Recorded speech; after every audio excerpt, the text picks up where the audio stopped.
I stood in the parking lot in my bridesmaid dress, mascara running down my face, watching through the windows as my entire family laughed and danced at my sister's wedding.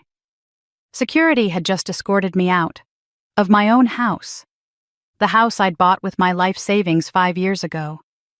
My mother's words still echoed in my ears. "You're embarrassing this family. You don't know how to behave." My father wouldn't even look at me, and my sister Lily. She smiled as they dragged me out. I was the family ATM.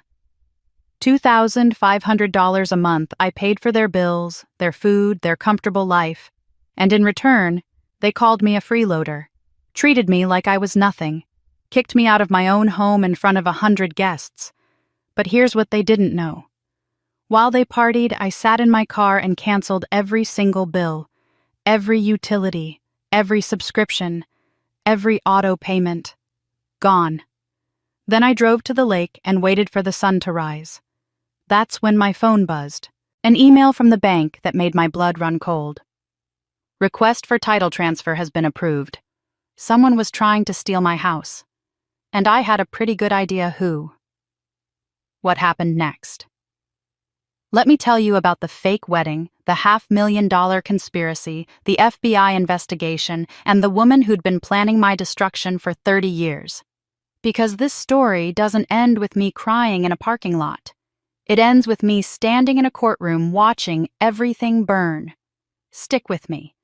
You won't believe what they tried to do or how I made them pay. My name is Rebecca Hale, but everyone calls me Becca. I'm 38 years old, and I've been working as an accountant at Henderson Manufacturing for the past 12 years.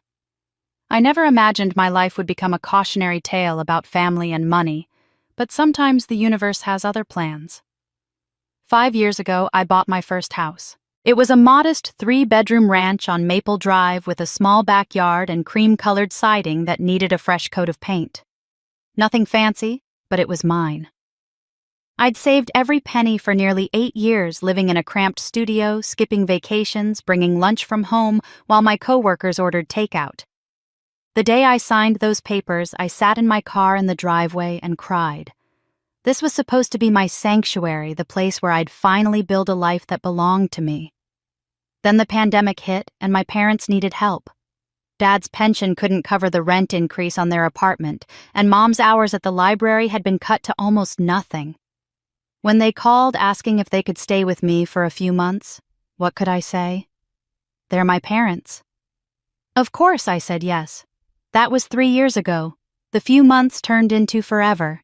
They moved into my 2 spare bedrooms, filled my garage with their furniture, and slowly my house stopped feeling like mine. I covered the utilities, groceries, internet, Dad's car payment, Mom's medications.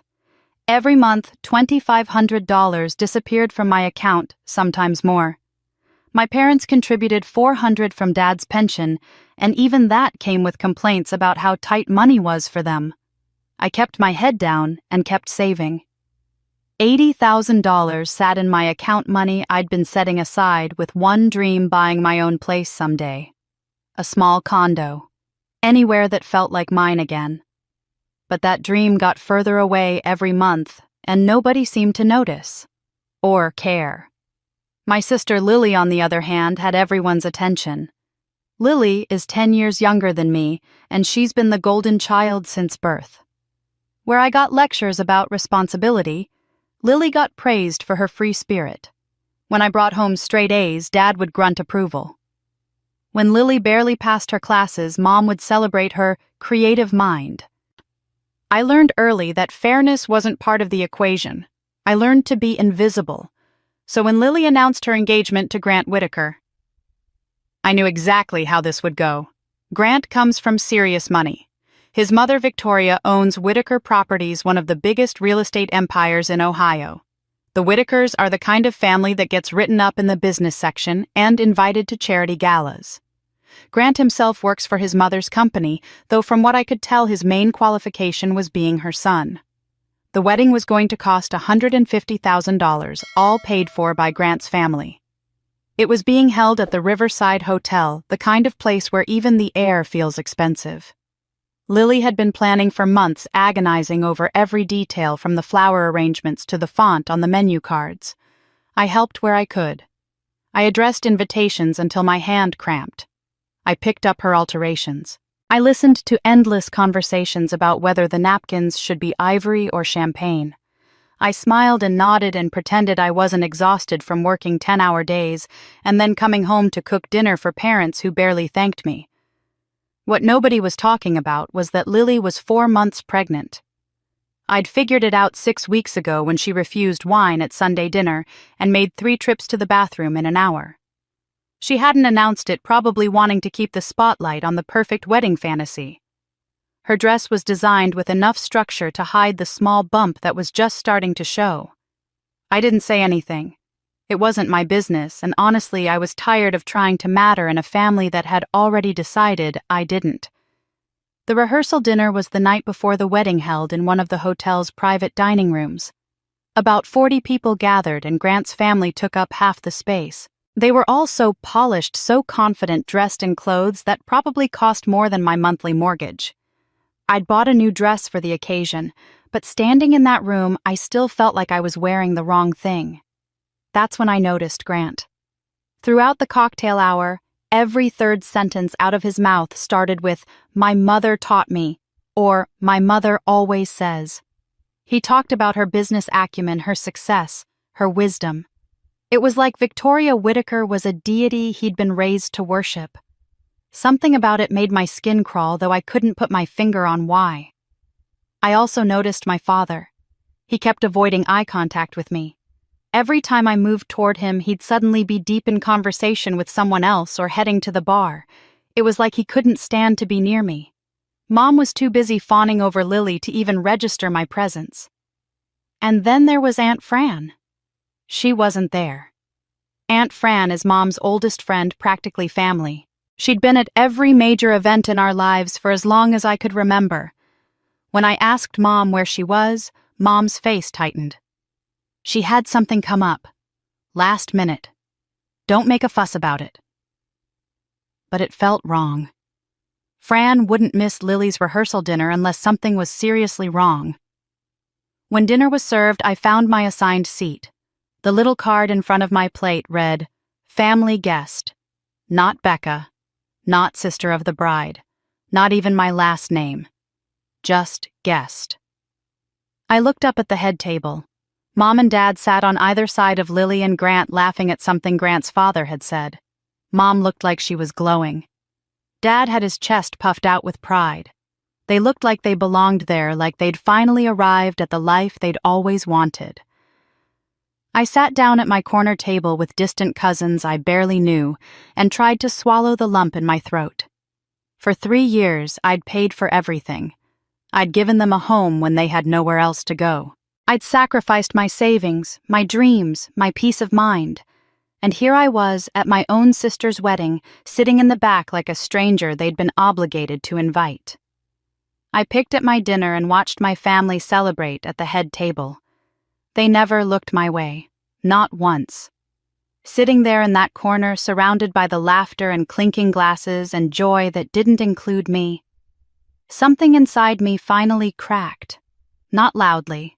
Not dramatically, just a quiet, cold fracture that ran through everything I'd been holding on to. In the house I paid for every month and the family I'd supported and sacrificed, for I had become completely, utterly invisible. And tomorrow was the wedding. The dinner itself was even worse than the seating arrangement. As the servers brought out the first course, a delicate butternut squash soup with candied pecans, the conversations around the head table grew louder and more animated. I could hear every word from where I sat, and each one felt like a small cut. "Lily has such an eye for design," Mom gushed to one of Grant's aunts. "You should see the house they're buying in Riverside Estates. 5 bedrooms, can you imagine? And Grant says they'll probably need the space soon." She said this last part with a knowing smile, and several women at the table laughed conspiratorially. "What about your other daughter?" the aunt asked politely, glancing around the room as if she wasn't quite sure who that might be. There was the briefest pause, and I held my breath. "Oh, Becca." Mom said, her voice flattening slightly.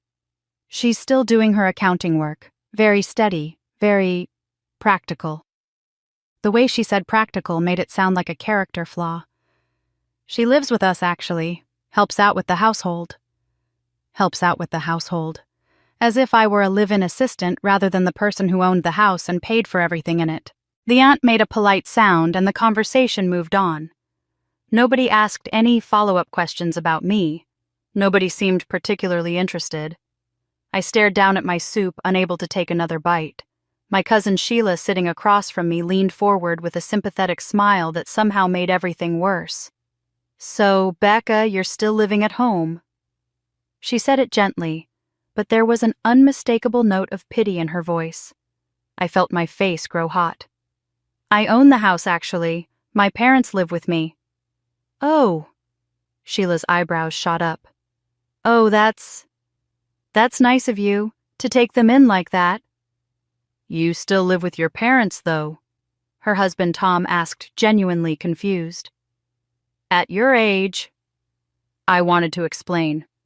I wanted to tell them that it wasn't like that I'd bought the house for myself, that they'd moved in temporarily and never left, that I was supporting them financially while they treated me like I was the burden. But the words stuck in my throat. How do you explain something like that without sounding bitter, without sounding like you're complaining about helping your own parents? It's a family arrangement. I finally managed. Tom nodded slowly, clearly not understanding, and mercifully changed the subject to ask about the golf course near the hotel. I glanced back toward the head table and caught Lily's eye. For a moment, I thought she might acknowledge me, maybe even smile.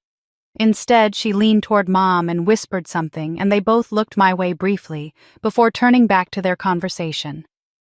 The main course arrived, some kind of braised short rib that probably tasted wonderful, though I could barely register the flavor. I mechanically cut pieces and moved them around my plate, trying to look engaged in the conversation around me while my mind drifted. That's when I heard Mom's voice rise above the general chatter. She was talking to a cluster of relatives near the head table, and her voice carried across the room. "The thing about Becca," she was saying, and my entire body went rigid. "She's always had trouble with relationships. Never learned how to let go. You know, just clings to family because she doesn't really have anything else." The words hit me like a physical blow. I sat frozen fork halfway to my mouth, unable to breathe.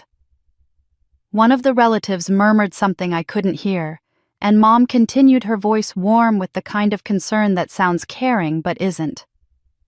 "I worry about her, I really do. She's so focused on stability and security that she's forgotten how to actually live. Look at Lily. She took chances, put herself out there, and now look where she is." I set my fork down carefully, afraid I might drop it. My hands were shaking. Grant leaned close to Lily and whispered something in her ear. Whatever he said made her giggle, that high musical laugh she'd perfected in high school. They both glanced in my direction, and I saw the amusement in their eyes. They were laughing at me, at something Grant had said about me. I looked at Dad, desperately hoping he might intervene, might say something in my defense. He was sitting right there, close enough to hear everything. Our eyes met for just a second, and I saw something flicker across his face. Guilt, maybe. Or discomfort. But he looked away quickly and took a long drink of his wine, saying nothing. The pattern had been there all along, I realized. It wasn't just tonight. It wasn't just the seating arrangement or the introduction or the way Mom had dismissed my entire life in 2 sentences. This was how it had always been.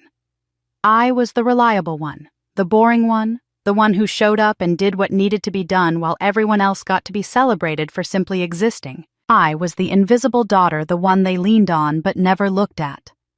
Dessert was served, some elaborate thing with layers of chocolate and raspberry, and I pushed it away, untouched. People were starting to leave their seats, mingling, hugging, taking photos. I stood up, thinking maybe I could slip out early, go home and try to salvage what was left of my dignity. That's when Lily appeared at my elbow. "Becca, hey, can I talk to you for a second?" Her voice was sweet, but there was an edge underneath it. "Sure." I said, following her to a quiet corner near the windows. She glanced around to make sure no one was listening, then turned to me with an apologetic smile that didn't reach her eyes. So about tomorrow, the ceremony seating. My stomach dropped. What about it? Well, Grant's family has a lot of VIP guests coming. Business associates, important people, and we're just really tight on space in the first few rows. She twisted her hands together like this was difficult for her. Would you mind moving back a few rows, like maybe to the 6th or 7th row instead of the 3rd? It would just make things so much easier. I stared at her. You want me to sit in the back at your wedding? Not the back, she said quickly. Just, further back. Family can sit anywhere, really. It's not like it matters where you're sitting. You'll still be able to see everything. Before I could respond, Grant materialized beside her. He'd clearly been listening. Becca, he said, his voice smooth but cold. This is Lily's day, her special day. You understand that, right? I looked at him. Really looked at him, and saw something in his eyes that made my skin crawl. There was no warmth there, no family feeling, just calculation. Don't ruin this for her, he continued, stepping slightly closer. She's been planning this wedding for months. Surely you can do this one small thing without making it about you. The accusation hung in the air, as if I were the one making things difficult, as if I were the problem. Lily touched my arm gently. Please, Becca, for me. What could I say if I argued I'd be the difficult sister, the one who couldn't just go along to get along? If I made a scene, I'd prove everything Mom had just said about me to those relatives. I was trapped, and they knew it. Fine, I whispered. 6th row, whatever you need. Thank you, Lily breathed, already turning away. You're the best. Grant gave me a tight smile that didn't reach his eyes. We appreciate your understanding. They walked away together, his arm around her waist, already laughing about something else. I stood there alone by the windows, looking out at the dark parking lot, feeling something inside me grow very cold and very quiet. I was the family's silent sacrifice, the one who gave and gave and gave and in return got shoved to the back row of my own sister's wedding, the one who paid for everything and got treated like nothing. That night I drove home alone and let myself into my own house with my own key. I could hear voices downstairs in the living room. Mom and Lily still up, probably going over last-minute wedding details. I started up the stairs to my bedroom, moving quietly. I just can't wait to start our real life, Lily was saying, her voice bright with excitement. The new house, the baby, everything. It's all finally happening. You deserve it, sweetheart, Mom said warmly. You've always deserved the very best. They laughed together, the sound floating up the stairs, and I stood frozen on the landing, listening to them celebrate Lily's wonderful new life ahead. In my own house, surrounded by my own family, I had never felt more alone. I barely slept that night. Every time I closed my eyes, I heard Mom's voice saying I clung to family because I had nothing else saw. Grant and Lily laughing at me felt the weight of being pushed further and further to the margins of my own life. By the time my alarm went off at 6 a.m, I'd already been awake for an hour staring at the ceiling. The wedding ceremony was at 2 o'clock, but I'd promised to arrive at the hotel by 9 to help with any last-minute preparations.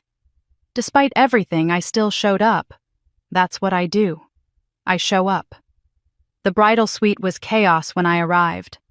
Lily's bridesmaids were running around in matching robes, the makeup artist was setting up her station, and there were flower petals scattered across every surface. Lily stood in the center of it all in her silk robe, looking radiant and stressed in equal measure. Becca, thank God, she said when she saw me. The florist delivered the wrong ribbon color for the bouquets. Can you run down to the ballroom and make sure they fix it before the ceremony? I spent the next 2 hours running errands. Fixing the ribbon issue, which turned out to be a miscommunication. Checking the escort cards. Tracking down the coordinator because Lily wanted the aisle runner replaced with a wider one. Confirming with the DJ about the song order for the processional. Around 11:30, I was in the ballroom adjusting some of the centerpieces that had been placed slightly off-center when Lily appeared in the doorway, now in her wedding dress.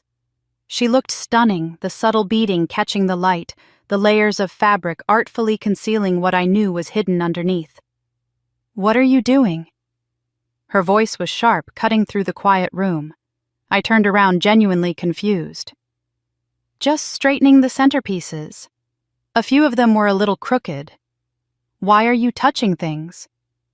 She walked toward me quickly, her face flushed. "The coordinator already approved everything. Why do you always have to insert yourself into everything? Why do you always try to be the center of attention?" The accusation stunned me. "Lily, I'm helping. You literally asked me to help. I asked you to check on things, not to start rearranging my entire wedding." Her voice was rising now, and I could see venue staff members glancing our way. "You're always like this. Always trying to take over, always making things about you." "I'm not making anything about me," I said, trying to keep my voice steady. "I'm straightening flowers, that's all." Before she could respond, Mom appeared, moving quickly across the ballroom floor. "What's going on, Lily? Why aren't you in the bridal suite? We need to finish your makeup." "Becca's messing with the decorations," Lily said, and I heard the tremor in her voice that signaled tears were coming. "I just wanted everything to be perfect." Mom turned to me, her expression hardening instantly. "Becca, stop. Just stop causing problems." "I'm not causing problems," I protested, but even I could hear how weak my voice sounded. "Well, you're not helping now." Mom took Lily's arm gently. "Come on, sweetheart. Let's get you back upstairs." She glanced back at me. "Becca, just sit down somewhere and stay quiet until the ceremony starts. Please." They left me standing there alone, and I felt something inside me crack a little wider. The ceremony started at 2:00 sharp. I sat in the 7th row, even further back than Lily had requested, because when I'd arrived at the chapel, an usher had directed me there, saying those seats were for extended family. I didn't have the energy to argue. I just sat down and watched my parents walk down the aisle together, beaming with pride as they took their places in the very first row right behind where Lily and Grant would stand. The ceremony itself was beautiful. Lily's voice broke when she said her vows. Grant looked confident and composed. The string quartet played Pachelbel's canon flawlessly. And I sat 7 rows back, watching it all through the gaps between strangers' heads, feeling like I'd somehow wandered into someone else's family celebration by mistake. At the reception, I stayed near the edges during cocktail hour. I didn't know most of Grant's family, and my own relatives seemed to be actively avoiding me after last night's dinner. I got a glass of white wine and stood near one of the tall cocktail tables, trying to look like I belonged somewhere. When the receiving line finally thinned out, I took a breath and decided to approach. I just wanted to congratulate my sister, give her a hug, maybe try to smooth over whatever had happened in the ballroom earlier. But as I got within 10 feet, Grant suddenly stepped directly into my path. "I think the family photos are done," he said, his voice pleasant, but his body language deliberately blocking me from getting any closer to Lily. "I know," I said. "I just wanted to congratulate Lily." "This is immediate family only right now," Grant said, and his voice carried just enough that several nearby guests turned to look. "We're taking a few private minutes before dinner service." "I am immediate family," I said, my throat tightening. "I'm her sister." "Grant's family," he clarified, and his smile didn't waver. "We're having a private moment with my parents and grandparents." I looked past him to where Lily stood with Victoria Whittaker and several other well-dressed people I didn't recognize, all of them laughing at something someone had said. "Lily?" I called out, hating how small my voice sounded. She turned, and when she saw me standing there with Grant blocking my path, something flickered across her face. Not sympathy. Something closer to annoyance. "Becca, can this wait?" she said, her tone clipped. "We're kind of in the middle of something." The words landed like stones. Around us, I could feel conversations stopping, people turning to watch. "I just wanted to say congratulations," I managed. "Thank you," Lily said, already turning back to Victoria. "I appreciate it." That was it. Dismissed. Like I was a distant acquaintance who'd interrupted an important conversation. I stood there frozen for a moment, heat flooding my face. Grant remained in my path, making it clear I wasn't welcome to come any closer. Finally, I turned and walked away, my legs shaking. I needed someone to see what had just happened. Someone to acknowledge that this wasn't normal, that I wasn't crazy. I spotted my parents across the room and headed toward them. Dad was at the bar talking to one of Grant's uncles. Mom was seated at a table with several relatives I vaguely recognized. I approached Mom first, my heart pounding. "Mom, can I talk to you for a second?" She looked up and I saw irritation flash across her face before she schooled it into something more neutral. "Becca, not now. We're in the middle of a conversation." "It'll just take a second. Grant just told me I couldn't even congratulate Lily because it was immediate family only. I'm her sister." The entire table went quiet. Mom's face flushed deep red. Before she could respond, Lily materialized beside me. I have no idea how she crossed the room so quickly, but suddenly she was there and she was furious. "Are you serious right now?" she hissed. "You're complaining to Mom about me at my own wedding reception." "I'm not complaining," I said, desperation creeping into my voice. "I just don't understand why Grant won't let me near you." "Because you're making everything about you." Lily's voice rose sharply loud enough that nearby tables fell silent. "This is my day, my wedding, and all you've done since you got here is cause problems and stress me out." "Lily, I haven't done anything," I said, my voice breaking. "I've been helping all morning. I just wanted to hug you and tell you congratulations." "Well, maybe if you knew how to act appropriately, that would have been fine," she snapped back. Dad appeared then, his face dark with anger. He didn't even look at Lily. He looked straight at me. "Becca, that's enough," he said, his voice low and hard. "You're embarrassing this family." The words hit me like a physical blow. I'm embarrassing the family. "You're making a scene at your sister's wedding," Dad continued. "In front of all these people. You don't know how to behave in public." I looked desperately at Mom, waiting for her to say something, anything, in my defense. But she just shook her head slowly, her expression a mixture of disappointment and resignation. "This is your sister's special day," Mom said quietly, but loud enough for the nearby tables to hear. "Why can't you just be happy for her without making it about yourself?" I felt like I was drowning. The room was spinning. Everyone was staring at me, and I had become the problem, the difficult one, the sister who couldn't just be happy and supportive. Grant appeared with two men in dark suits and white shirts, security guards. "I think it's best if you leave," Grant said, his voice professionally courteous but ice cold. "You're obviously upset, and we don't want this to affect the celebration for our other guests." "You're throwing me out." I couldn't breathe. "Of my own sister's wedding." "We're asking you to go cool off," one of the security guards said gently, almost kindly. "Come on, miss. Let's not make this harder than it needs to be." They didn't grab me or touch me, but they positioned themselves on either side of me, making it absolutely clear I was expected to move toward the exit. The entire reception had fallen silent now. 150 people watching as I was escorted out like some kind of drunken troublemaker. My legs barely carried me. The walk from that table to the ballroom doors felt like a mile. Every eye in the room was on me. I could feel the weight of their judgment, their confusion, their secondhand embarrassment. As the security guards walked me through the doorway, I heard Mom's voice behind me speaking to someone in a carrying whisper. "She doesn't understand everything that's happening," Mom said. "She never has." The guards walked me all the way through the lobby and out to the parking lot. They were professional about it, almost sympathetic, but that somehow made it worse. "You okay to drive, miss?" one of them asked. I nodded, not trusting my voice. They waited until I got into my car before heading back inside.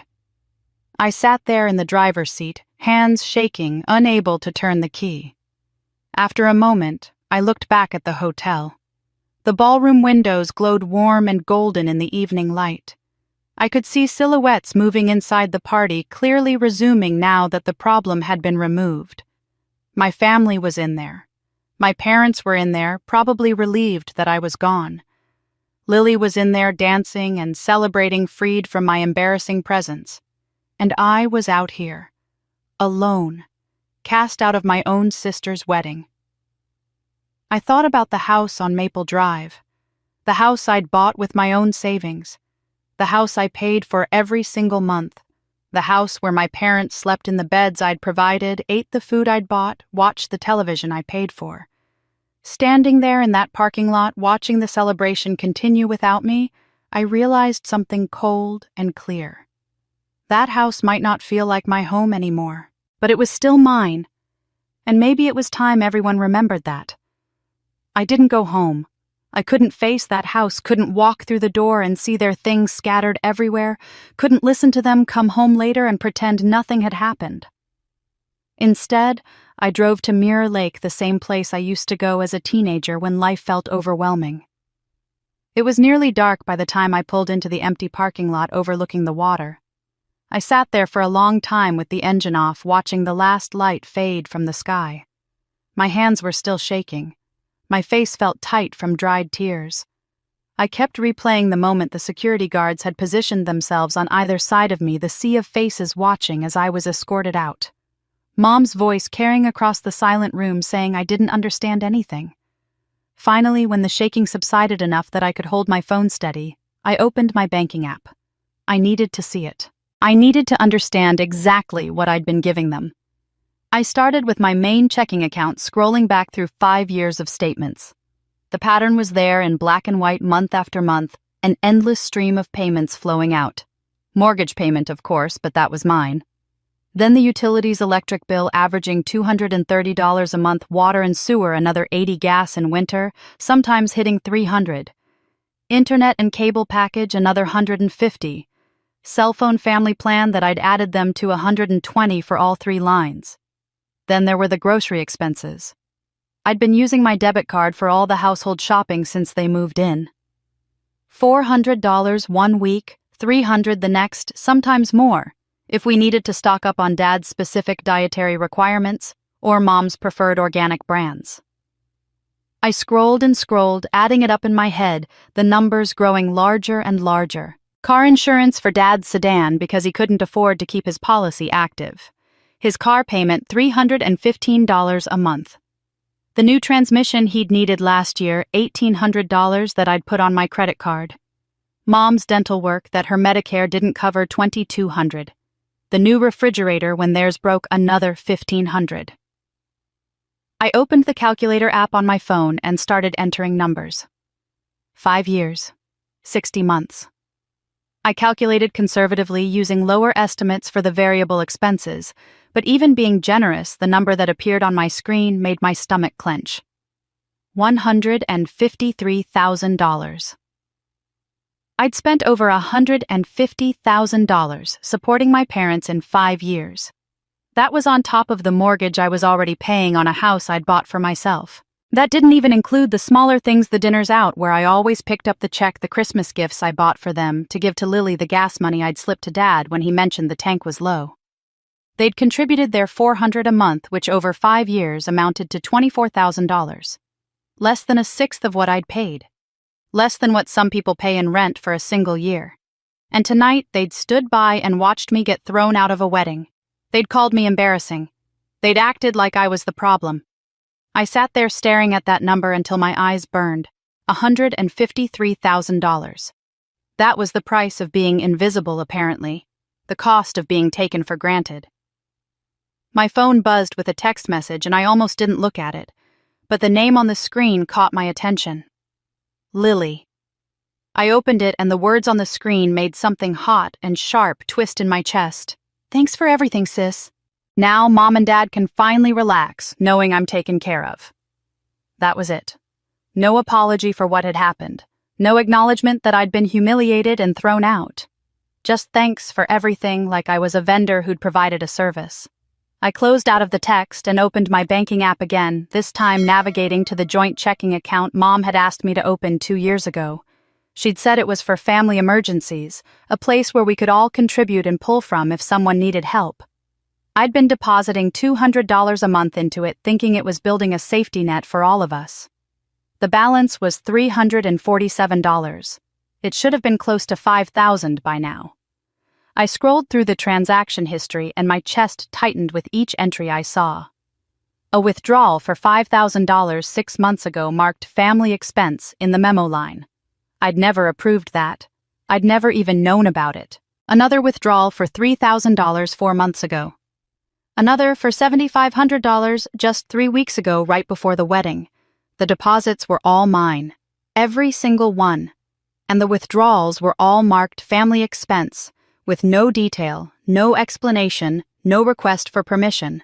Over $13,000 gone, taken from an account I'd funded for expenses I'd never been told about. I thought about Lily's text. Mom and Dad can finally relax knowing I'm taken care of. Had my money paid for Lily's honeymoon. Her new furniture. Some down payment on something I didn't even know about. Something cold and clear settled over me. It wasn't anger exactly, though anger was part of it. It was more like a switch flipping a decision being made in a part of my brain that didn't consult with my heart first. I opened my bank's bill pay section and started clicking through the automatic payments I'd set up. Electric bill autopay from my account canceled. Water and sewer canceled. Internet and cable canceled. Dad's car payment canceled. The payment to Mom's credit card company that I'd been making every month to keep her from going into collections canceled. Each click felt like taking back a piece of myself. Each cancellation felt like reclaiming territory I'd given up without even realizing it. I went into the joint checking account settings and initiated a transfer, moving the remaining $347 back into my personal account. Then I closed the joint account entirely. A message popped up saying it would be finalized within 3 business days.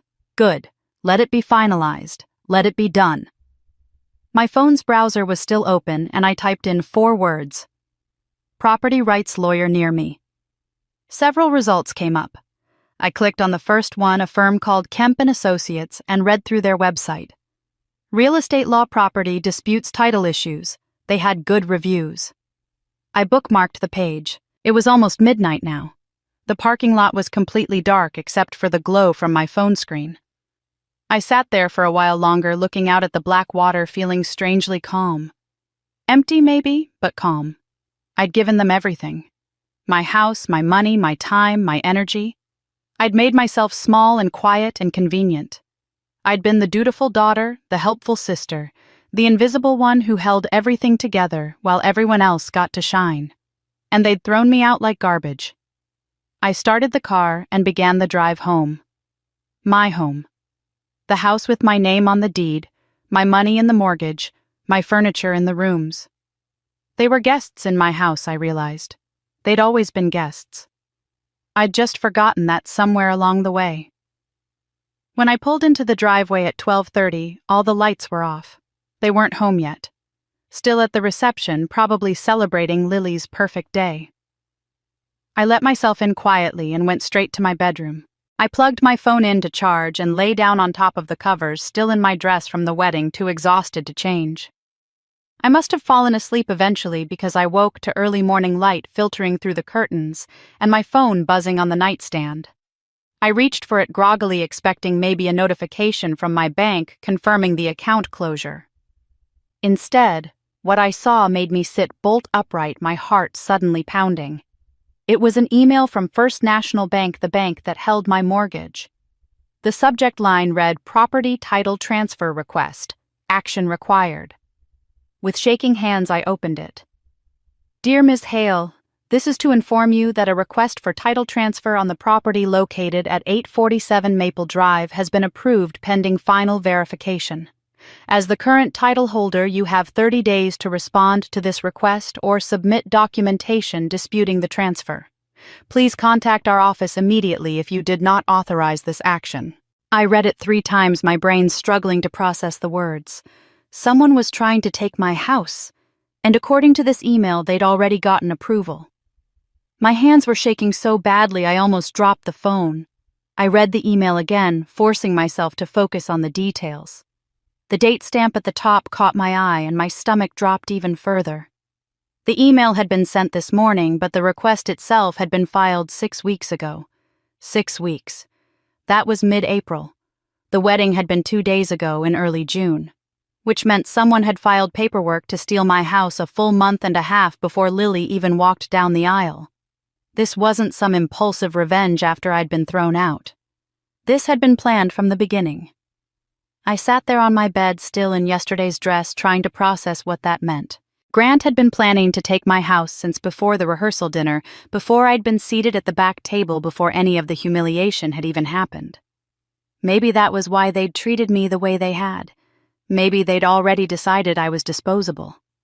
For the next 3 weeks, I didn't say a word to my parents about any of it.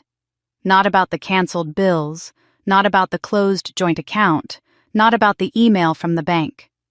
I went to work every day, came home, made small talk when necessary, and waited. It didn't take long for them to notice something was wrong. The internet stopped working first. Dad spent an entire evening on the phone with the cable company before they told him the account had been canceled for non-payment. He'd looked at me across the dinner table that night, confused. "Did you forget to pay the internet bill?" he'd asked. "No," I'd said simply. I didn't forget. He'd waited for me to elaborate, but I just kept eating my dinner. After a moment, he'd turned back to Mom and muttered something about calling them back tomorrow. The following week, the electric company sent a disconnect notice. Dad's car payment bounced and he got a nasty call from the financing company. Mom's credit card statement came with a past due notice and a late fee. Each time they'd ask me about it, their voices edged with worry and confusion, and each time I'd give them non-answers or just shrug. "I'll look into it," I'd say. Or, "I must have missed that one." But I never fixed anything.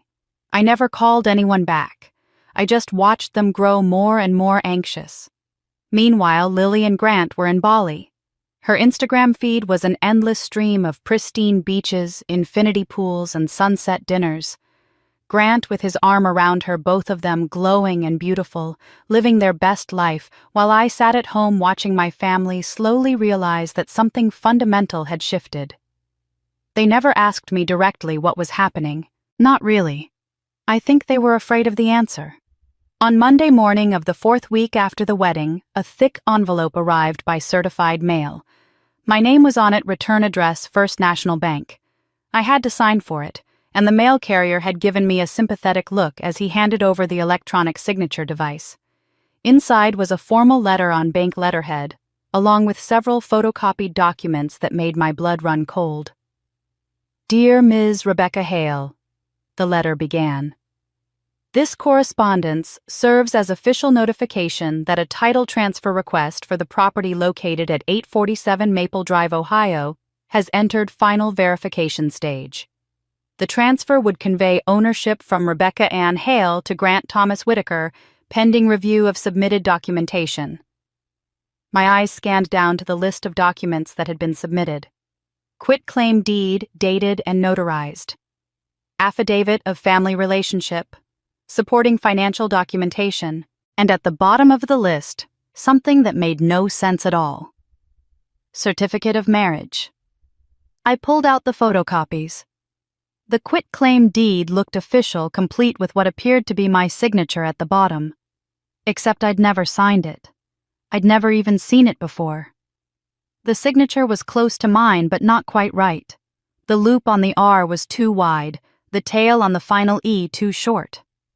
The affidavit claimed that Grant and I were family members engaged in an inter-family property transfer for estate planning purposes.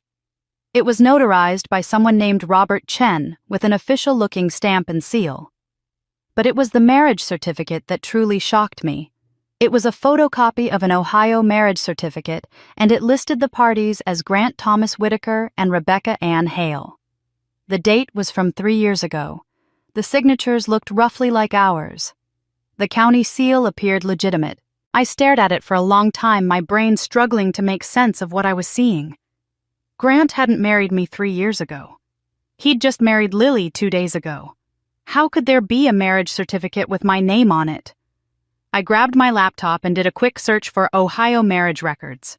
It took me 20 minutes to figure out how to search the database, but when I finally found the right page and entered Grant's name, only one result came back. Grant Thomas Whitaker, married to Lily Marie Hale. Wedding date 3 days ago. There was no marriage to me, no record of any ceremony 3 years ago or any other time, which meant the certificate in the bank documents was a forgery. But if it was forged, why did it show Grant marrying me instead of Lily? And then it hit me. The real marriage certificate showed Grant marrying Lily, but that certificate was never officially registered with the county. I remembered now something that had seemed odd at the time. The wedding had been so rushed at the end, and I'd overheard the officiant saying something to Grant about filing the paperwork later. They'd never filed it. The wedding was legal enough for photographs and family and celebration, but on paper, in the eyes of the state, Grant wasn't married to anyone. Which meant he was free to forge a marriage certificate claiming he'd married me, use that to establish a family relationship, and then file paperwork to transfer my house into his name. I felt sick. I called the bank immediately asking to speak to someone about the title transfer. They transferred me 3 times before finally connecting me to Marla Chen, a loan officer I vaguely remembered from when I'd originally purchased the house 5 years ago. "Ms. Hale," she said warmly when she picked up, "I was hoping you'd call. Can you come in today? I think we need to discuss this in person." 2 hours later, I sat across from Marla in a small office at the bank branch. She'd pulled my entire file, and it was spread across her desk in neat stacks. "I'm going to be straight with you," Marla said, her voice serious. "Someone has been accessing your property records for at least 6 months. We have logs showing multiple inquiries on your account from an IP address that traces back to Whitaker Properties." "Grant's mother's company," I said quietly. "Yes." Marla pulled out another document. "And here's where it gets more complicated. Someone also submitted an application for a reverse mortgage on this property 4 months ago." She slid the paper across the desk toward me. I looked down at it and felt the room tilt.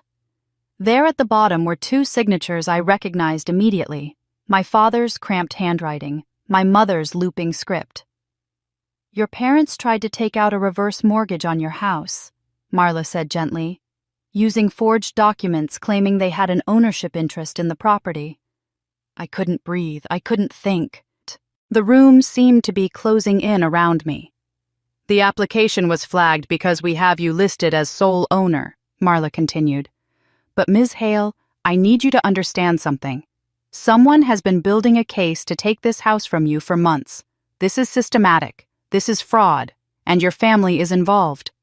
I stared at my parents' signatures on the reverse mortgage application, my mind racing.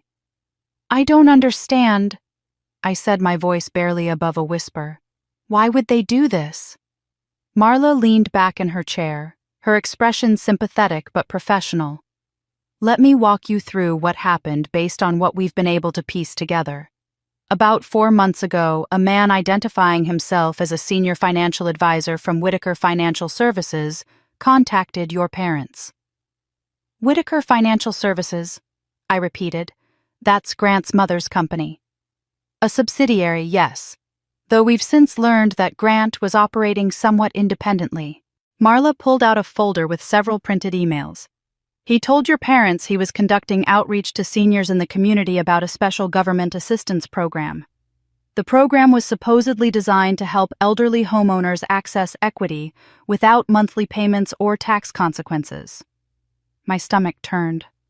"A reverse mortgage." "Exactly. But he never called it that. He called it the Senior Security Fund.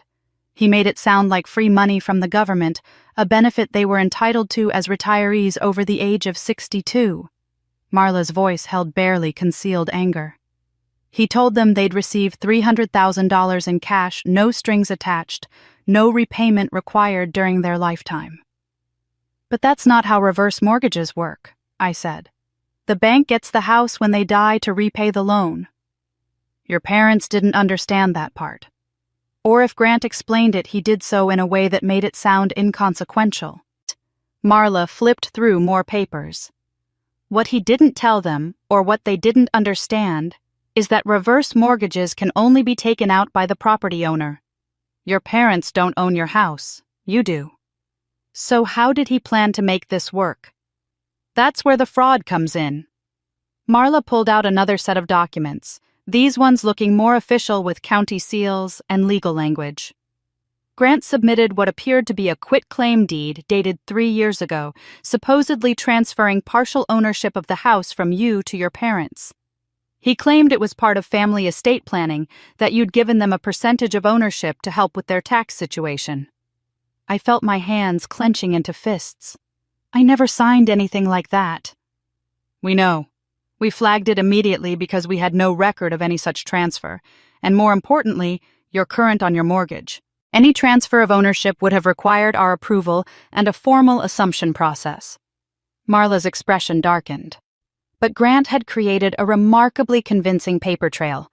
Forged deeds, notarized documents, even fake property tax records showing your parents as partial owners. How is that even possible? Robert Chen, the notary whose seal appears on most of these documents, had his license suspended last year for notarizing documents without verifying identities. He's been flagged by the state, but technically, his seal was still valid when these were supposedly notarized. Marla shook her head. Grant knew exactly what he was doing. He found someone willing to notarize anything for the right price. I thought about Grant at the rehearsal dinner always saying, "My mother taught me." Had Victoria taught him this? How to find corrupt notaries, how to forge documents, how to exploit elderly people's confusion. So the reverse mortgage application, I said slowly, was based on fake documents claiming my parents owned part of my house. Correct. And if the reverse mortgage had been approved, Grant's plan was to act as the loan facilitator. He'd already collected a $30,000 processing fee from your parents. My head snapped up. $30,000? Where did they get that kind of money? Marla's expression turned even more grim.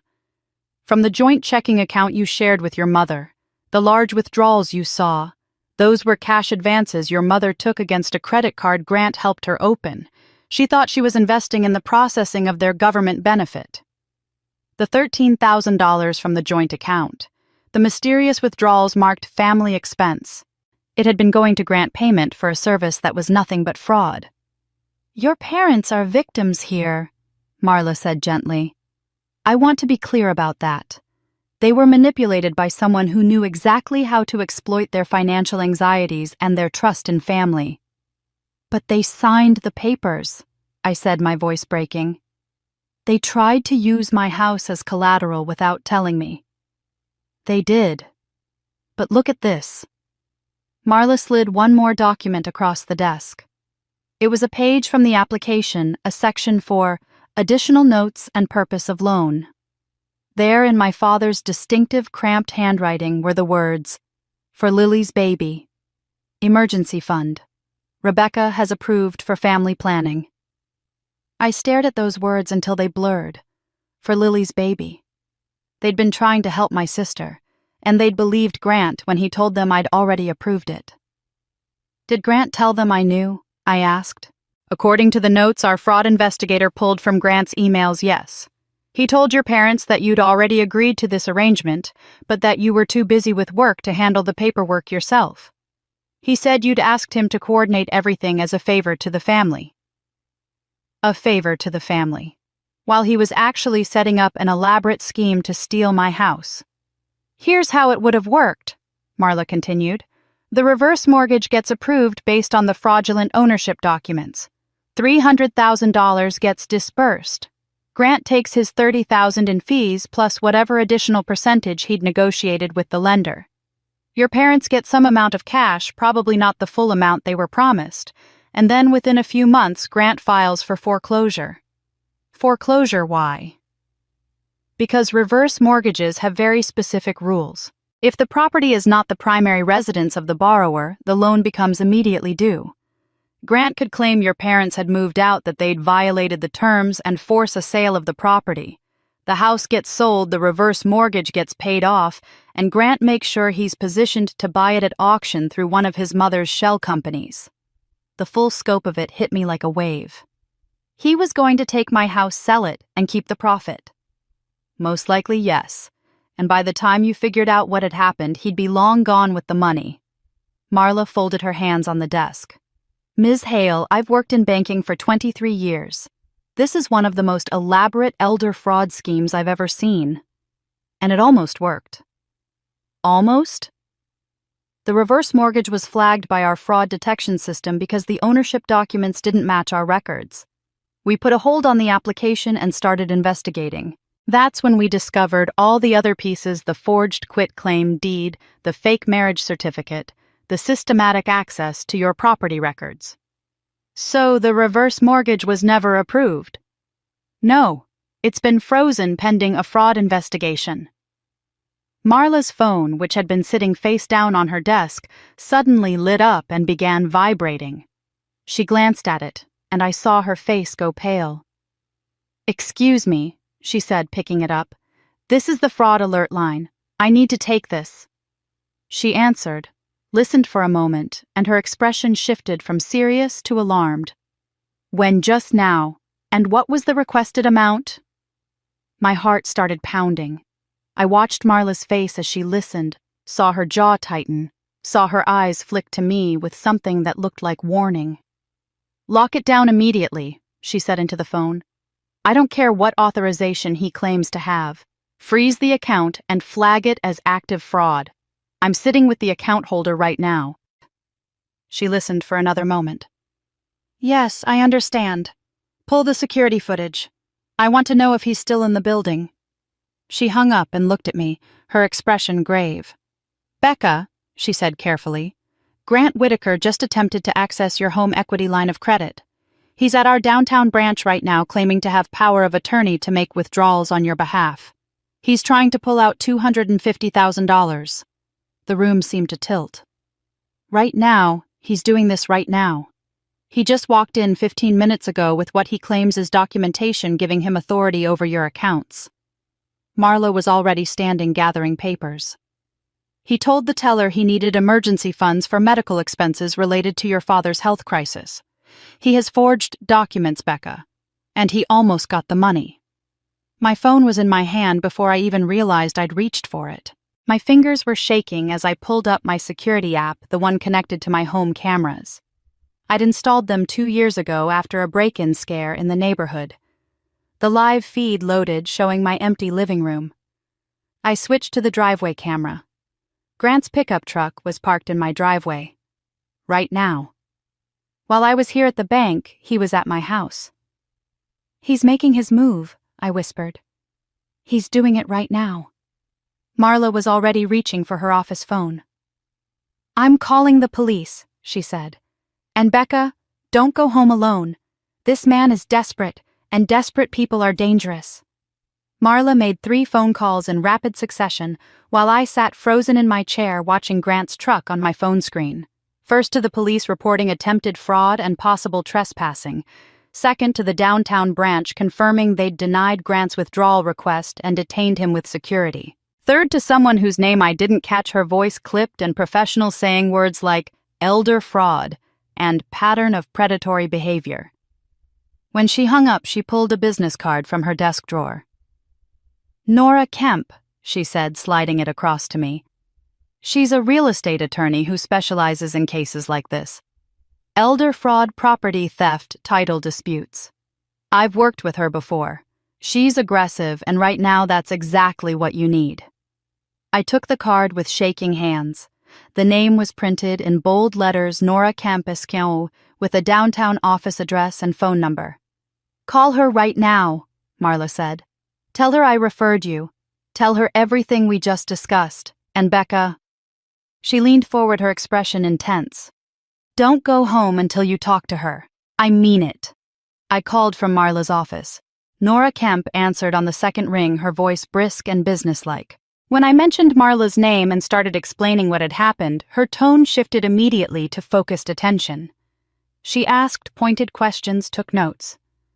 I could hear her typing, and within 15 minutes had outlined a plan of action that made my head spin. "I'm filing an emergency fraud report with the county recorder's office within the hour," she said. "We'll get a cease and desist sent to Grant Whitaker, his mother's company, and anyone else who's touched these documents. I'm also arranging for a locksmith to meet you at your property in 90 minutes. You're changing every lock on that house today." "Today," I repeated. "Today. It's your house, Ms. Hale. No one enters without your permission. That includes your parents." Her voice softened slightly. "I know that's difficult. But right now, you need to protect your assets and establish clear legal boundaries. We can sort out the family dynamics later." She gave me the name of a locksmith company she'd worked with before and told me she'd call ahead to arrange everything. Then she instructed me to close any remaining joint accounts, remove my parents as authorized users on any credit cards, and document everything I could remember about Grant's interactions with my family. "Get me bank statements, copies of any documents they signed, text messages, emails, anything," she said. "The more paper trail we have, the stronger our case. And Ms. Hale, if Grant or anyone else tries to intimidate you or pressure you to sign anything, you call me immediately. Don't engage. Don't argue, just call." By the time I left the bank 90 minutes later, I felt like I was operating on some kind of autopilot, my body moving through the motions while my brain struggled to process everything that had happened. The locksmith was supposed to meet me at my house at 3 o'clock. It was 2:45 now. I drove home slowly, my hands tight on the steering wheel. Grant's truck was still in my driveway when I pulled up. My heart hammered in my chest, but I forced myself to get out of the car and walk toward my own front door. I could hear voices inside before I even put my key in the lock. Grant's voice smooth and confident, my mother's anxious murmur, my father's deeper tone trying to sound authoritative. I unlocked the door and walked in. They were in my living room. Grant sat in my favorite armchair like he owned it, papers spread across my coffee table. Mom and Dad sat on the couch leaning forward, looking at the documents. None of them had heard me come in. "So if you just sign here and here," Grant was saying, pointing at the papers, "we can get this whole transition finalized by end of week. The title company is ready to proceed and my mother's already arranged financing for the purchase." "Purchase," I said, my voice cutting through the room like a knife. All three of them jerked around to look at me. Mom's face went pale. Dad's expression shifted from surprise to something that looked almost like guilt. Grant's face smoothed into a pleasant smile that didn't reach his eyes. "Becca," he said, standing up. "Perfect timing. We were just going over the paperwork for the property transfer. Your parents have been wonderful to work with." "Property transfer?" I repeated, walking further into the room. "You mean the fraudulent documents you've been filing to steal my house?" The smile faltered. "I don't know what you're talking about. This is a legitimate family transaction that your parents have agreed to." "This is my house," I said, my voice steady despite the adrenaline coursing through me. "My name is on the deed, my name is on the mortgage, and you're trespassing." "Becca, honey, calm down," Mom said, standing up. "Grant's been helping us with some financial planning. It's complicated, but it's all for the family's benefit." "Did he tell you he tried to take out $250,000 from my home equity line an hour ago?" I asked, looking directly at her. "Did he mention that part of his financial planning?" Dad stood up now too, his face reddening. "What are you talking about? Grant's been helping us secure our future. He's been nothing but generous. After charging you $30,000 in processing fees for a reverse mortgage that was never going to be approved," I pulled out my phone and held up the screen showing the email from the bank. "He's been scamming you, all of you, and you signed documents trying to steal my house to do it." "That's not true," Mom said, but her voice wavered with uncertainty. "Grant said you approved everything. He said it was family financial planning that you'd arranged." "I never approved anything," I said, my voice rising despite my efforts to stay calm. "I didn't even know about it until the bank contacted me about fraud." Grant's expression had gone cold. "You're clearly confused and emotional. Why don't you sit down and let me explain how this actually works?" "Get out," I said. "Excuse me." "Get out of my house, now. You're trespassing and I've already called the police." That got his attention. His eyes narrowed, and I saw something dangerous flicker across his face. "You called the police on your family." "You're not my family." And yes, I did. They should be here any minute to discuss the multiple counts of fraud you've committed." The sound of car doors slamming outside made all of us turn toward the window. 2 police cruisers had pulled up in front of my house. Nora must have called them as well, I realized. She'd said she would make sure officers were dispatched to my address. "Becca, what have you done?" Dad said, his voice a mixture of shock and anger. The doorbell rang. I walked past all of them to answer it, my legs steadier now. 2 officers stood on my porch, a man and a woman both looking professional and alert. "Rebecca Hale," the female officer asked. "Yes, that's me. We got a call about possible fraud and trespassing at this address. Also received notification from an attorney Kemp that there might be a situation requiring police presence." "There is," I said, stepping aside so they could see into my living room where Grant, Mom, and Dad stood frozen. "That man tried to steal my house through fraudulent documents.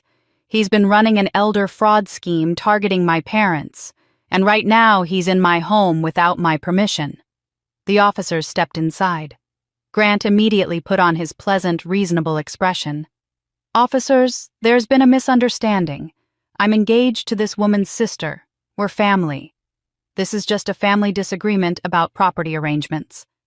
"He's lying," I said, my voice clear and firm. "I'm the sole owner of this property. I have the deed, the mortgage documents, and bank records showing systematic fraud attempts.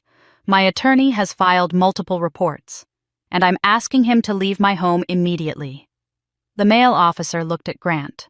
"Sir, do you have documentation showing you have permission to be here?" "Her parents live here," Grant said smoothly. "They invited me in." "My parents are guests in my home," I corrected. "They don't have the authority to invite anyone in. This is my house." The female officer turned to my parents.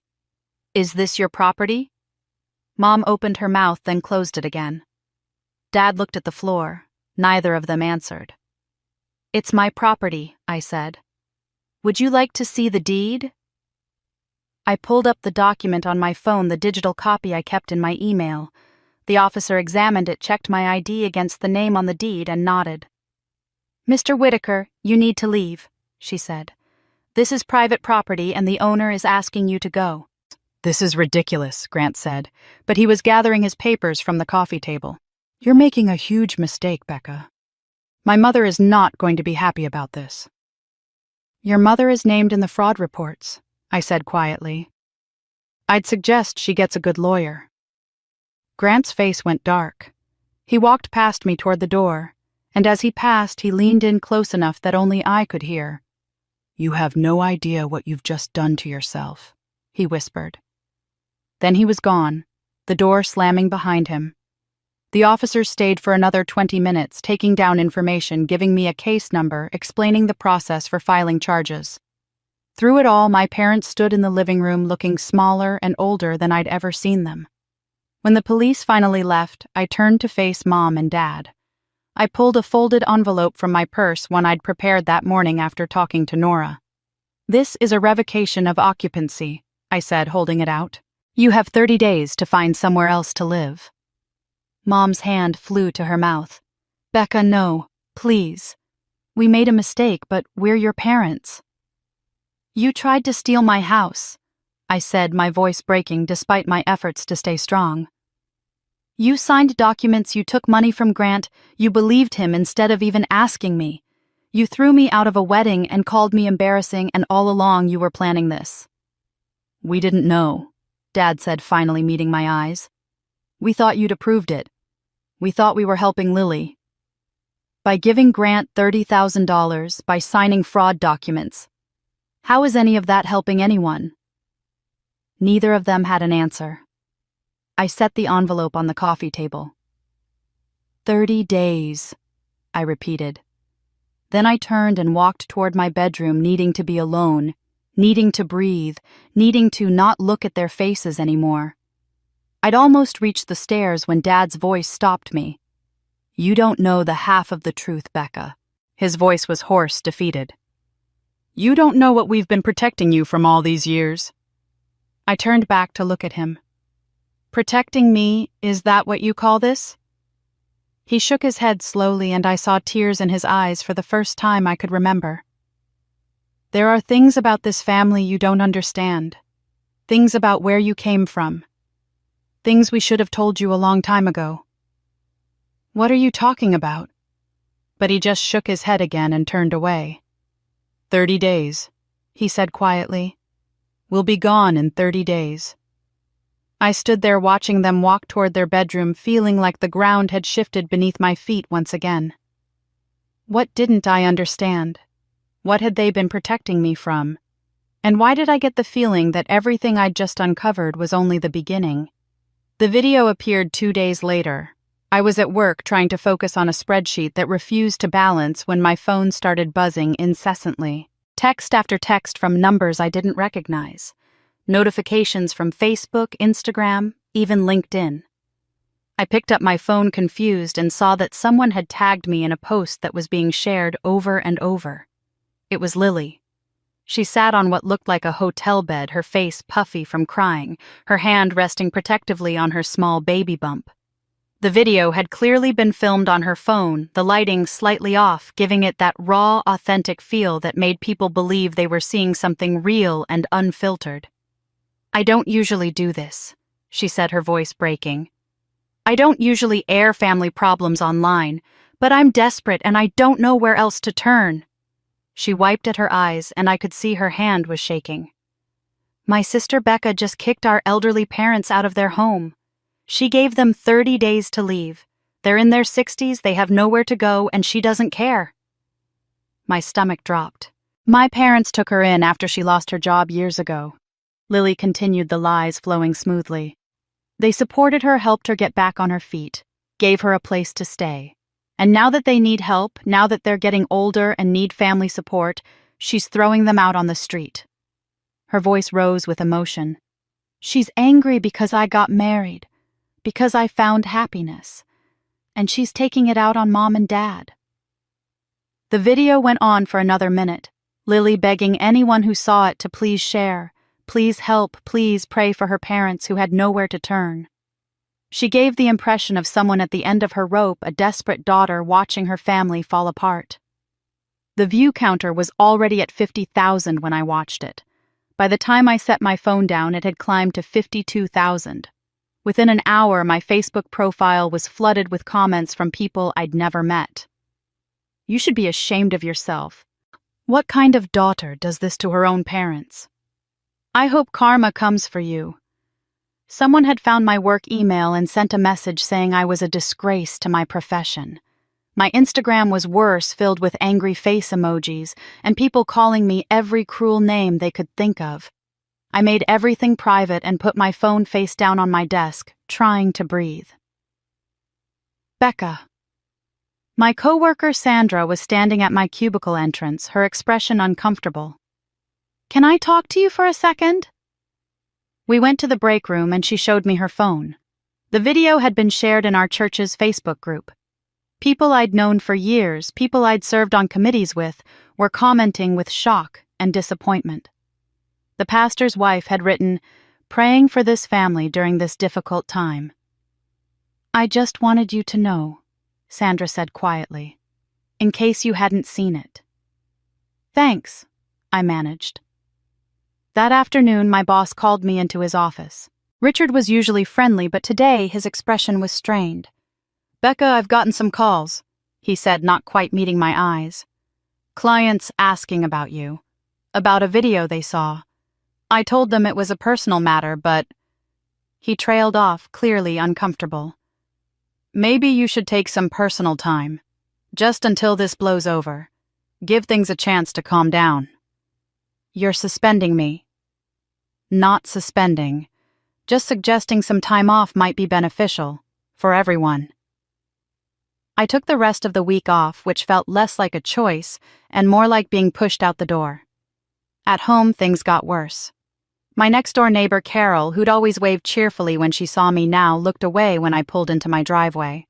Someone left a note on my car windshield that simply said, "Shame on you." I found another one tucked into my mailbox the next day, this one longer, telling me I was a terrible person and that my parents deserved better. The grocery store was a nightmare. The cashier who usually chatted with me about the weather suddenly became very focused on scanning my items, not making eye contact, processing my payment in silence. I saw a woman from my church in the produce section, and when she noticed me, she actually turned her cart around and went the other way. On Sunday, I didn't go to church. I couldn't face it. But Sunday afternoon, Pastor Williams called. "Becca," he said, his voice gentle but firm. "I think we need to talk about what's happening with your family. Several congregation members have expressed concern. Your behavior asking your parents to leave it doesn't reflect the values we hold dear here." "Pastor Williams, it's not what it looks like," I started. "I'm sure there are two sides to every story," he interrupted. "But right now what I'm seeing is a family in crisis and a daughter who's chosen a very hard path. I'd like you to come in and speak with me and the church council. We want to help mediate this situation." I told him I'd think about it and hung up, knowing I wouldn't call back. How could I explain elder fraud and stolen houses to people who'd already decided I was the villain? Mom's book club friends showed up at my door on Tuesday evening, 3 women in their 60s with determined expressions. I recognized them all from various family gatherings over the years. "Becca, honey, can we come in?" asked Patricia, who'd been Mom's friend since before I was born. "We just want to talk." I let them in because saying no felt like it would only make things worse. They sat on my couch and took turns pleading my parents' case. They were good people who'd made a mistake. They were scared and confused. Surely I could find it in my heart to forgive them. Family was forever. Blood was thicker than water. All the platitudes people use when they don't understand what's really happening. "They tried to steal my house," I finally said, my voice flat. "They signed documents to take my home from me without asking." "They're your parents," Patricia said, as if that explained everything. "They took care of you your whole life. Don't you owe them something?" I asked them to leave after that. They went shaking their heads, looking at me with disappointment. Through all of it, I stayed silent publicly. I didn't post my side of the story. I didn't try to defend myself. Part of me knew that anything I said would only add fuel to the fire, make me look petty or vindictive. The other part of me was simply too exhausted to fight anymore. Thursday evening, a week after the video first appeared, I was sitting in my living room with all the curtains closed, eating takeout straight from the container when someone knocked on my door. I almost didn't answer. I'd had enough of neighbors with opinions and church friends with advice. But something made me get up and look through the peephole. An older woman stood on my porch, someone I didn't immediately recognize. She looked to be in her 70s, gray hair pulled back in a neat bun, wearing a cardigan despite the warm evening. She wasn't holding any casserole dishes or looking judgmental. She just stood there waiting patiently. I opened the door. "Becca," she said, and her voice was warm and sad and familiar in a way I couldn't quite place. "I'm Fran, your mother's oldest friend. I should have come sooner. Aunt Fran, the one who'd missed the wedding, the one whose absence Mom had dismissed with barely an explanation. I knew what they were planning." Fran continued, her eyes meeting mine directly. "I knew what Grant was doing, what your parents had gotten involved in. I couldn't come to that wedding and watch them treat you the way they did. I couldn't be part of it." Something in my chest loosened slightly. Someone who knew. Someone who'd seen what was happening. "Can I come in?" she asked gently. I stepped aside and she walked into my living room, looking around with an expression that seemed almost nostalgic. "I haven't been in this house since you bought it," she said. "Your mother used to invite me over, but after a while she stopped. I think she didn't want me to see how they were treating you, how they were taking advantage. Why didn't you say something?" The question came out more desperately than I'd intended. "Because I'm not family, not really. And because your mother asked me not to interfere. She said it was complicated, that there were things about your situation I didn't understand." Fran turned to look at me, her expression sad. "But I should have spoken up anyway. I should have told you the truth years ago." "What truth?" Fran reached into her large purse and pulled out something wrapped in cloth. When she unwrapped it, I saw it was an old leather journal, the kind with a strap that wrapped around to keep it closed. The leather was worn and cracked with age, but someone had clearly cared for it over the years. "This belonged to Margaret," Fran said quietly. "Your mother's twin sister. Your real mother." The world seemed to stop. "What? The woman you call Mom, the woman who raised you, she's not your biological mother. Her sister Margaret was." Fran's eyes filled with tears. "Margaret died when you were 2 years old. But before she died, she wrote this journal. For you. She made me promise to give it to you when the time was right." She held the journal out to me, and I took it with shaking hands. The leather was soft and warm, like it had absorbed decades of sunlight and care. "I didn't know when the right time was," Fran continued. "For years I kept it hidden, waiting for a sign. But after what happened at the wedding, after everything your parents have done to you, I realized the right time is now. You need to know where you came from. You need to know the truth about Margaret, about your father, about why things have always been the way they are in your family." I looked down at the journal in my hands. The strap was secured with a small brass button. My fingers trembled as I reached for it. "Read the first page," Fran said softly. I unbuttoned the strap and opened the journal. The paper was yellowed but intact, and on the first page, in elegant handwriting that looked nothing like my mother's cramped script, were the words, "For Rebecca, when the time comes. You were loved from the moment you existed. Never doubt that. Margaret, 1986. I looked up at Fran, tears blurring my vision. Who was she? Who was Margaret? Fran sat down beside me and took my hand. "Let me tell you about your mother," she said. "The real story. The one they've been hiding from you for 36 years. I spent that night reading Margaret's journal by lamplight, Fran sitting quietly beside me answering questions when I had them, letting the silence settle when I needed time to process. By the time Fran left around midnight, my entire understanding of my family had been shattered and rebuilt into something I barely recognized.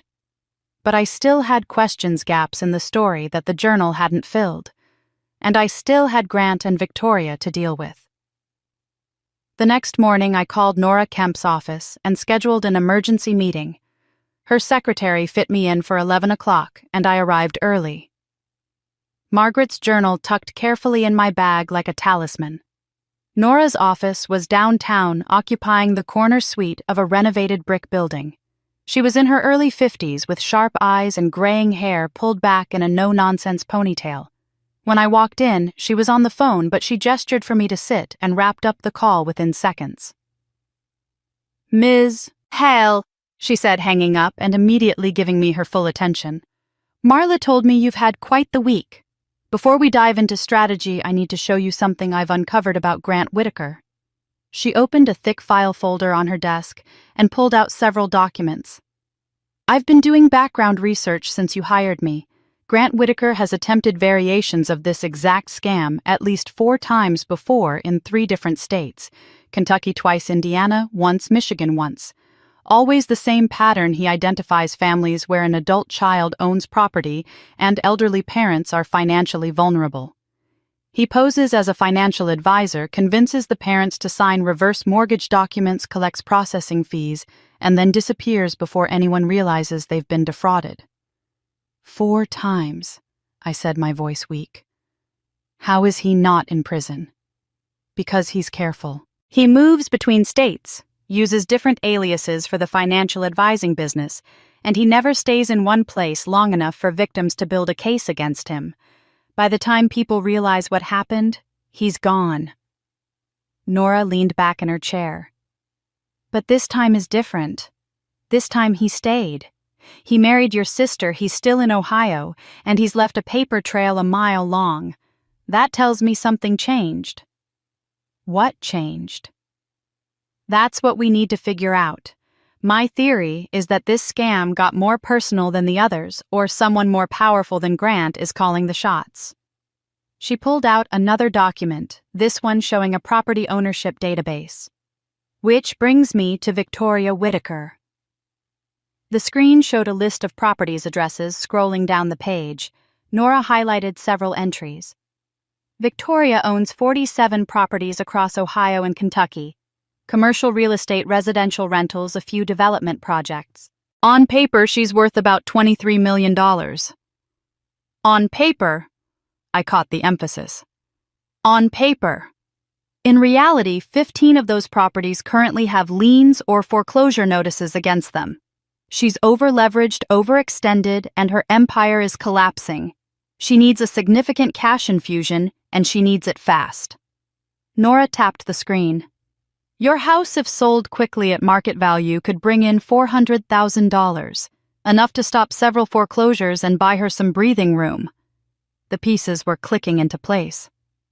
So Grant wasn't just running his usual scam.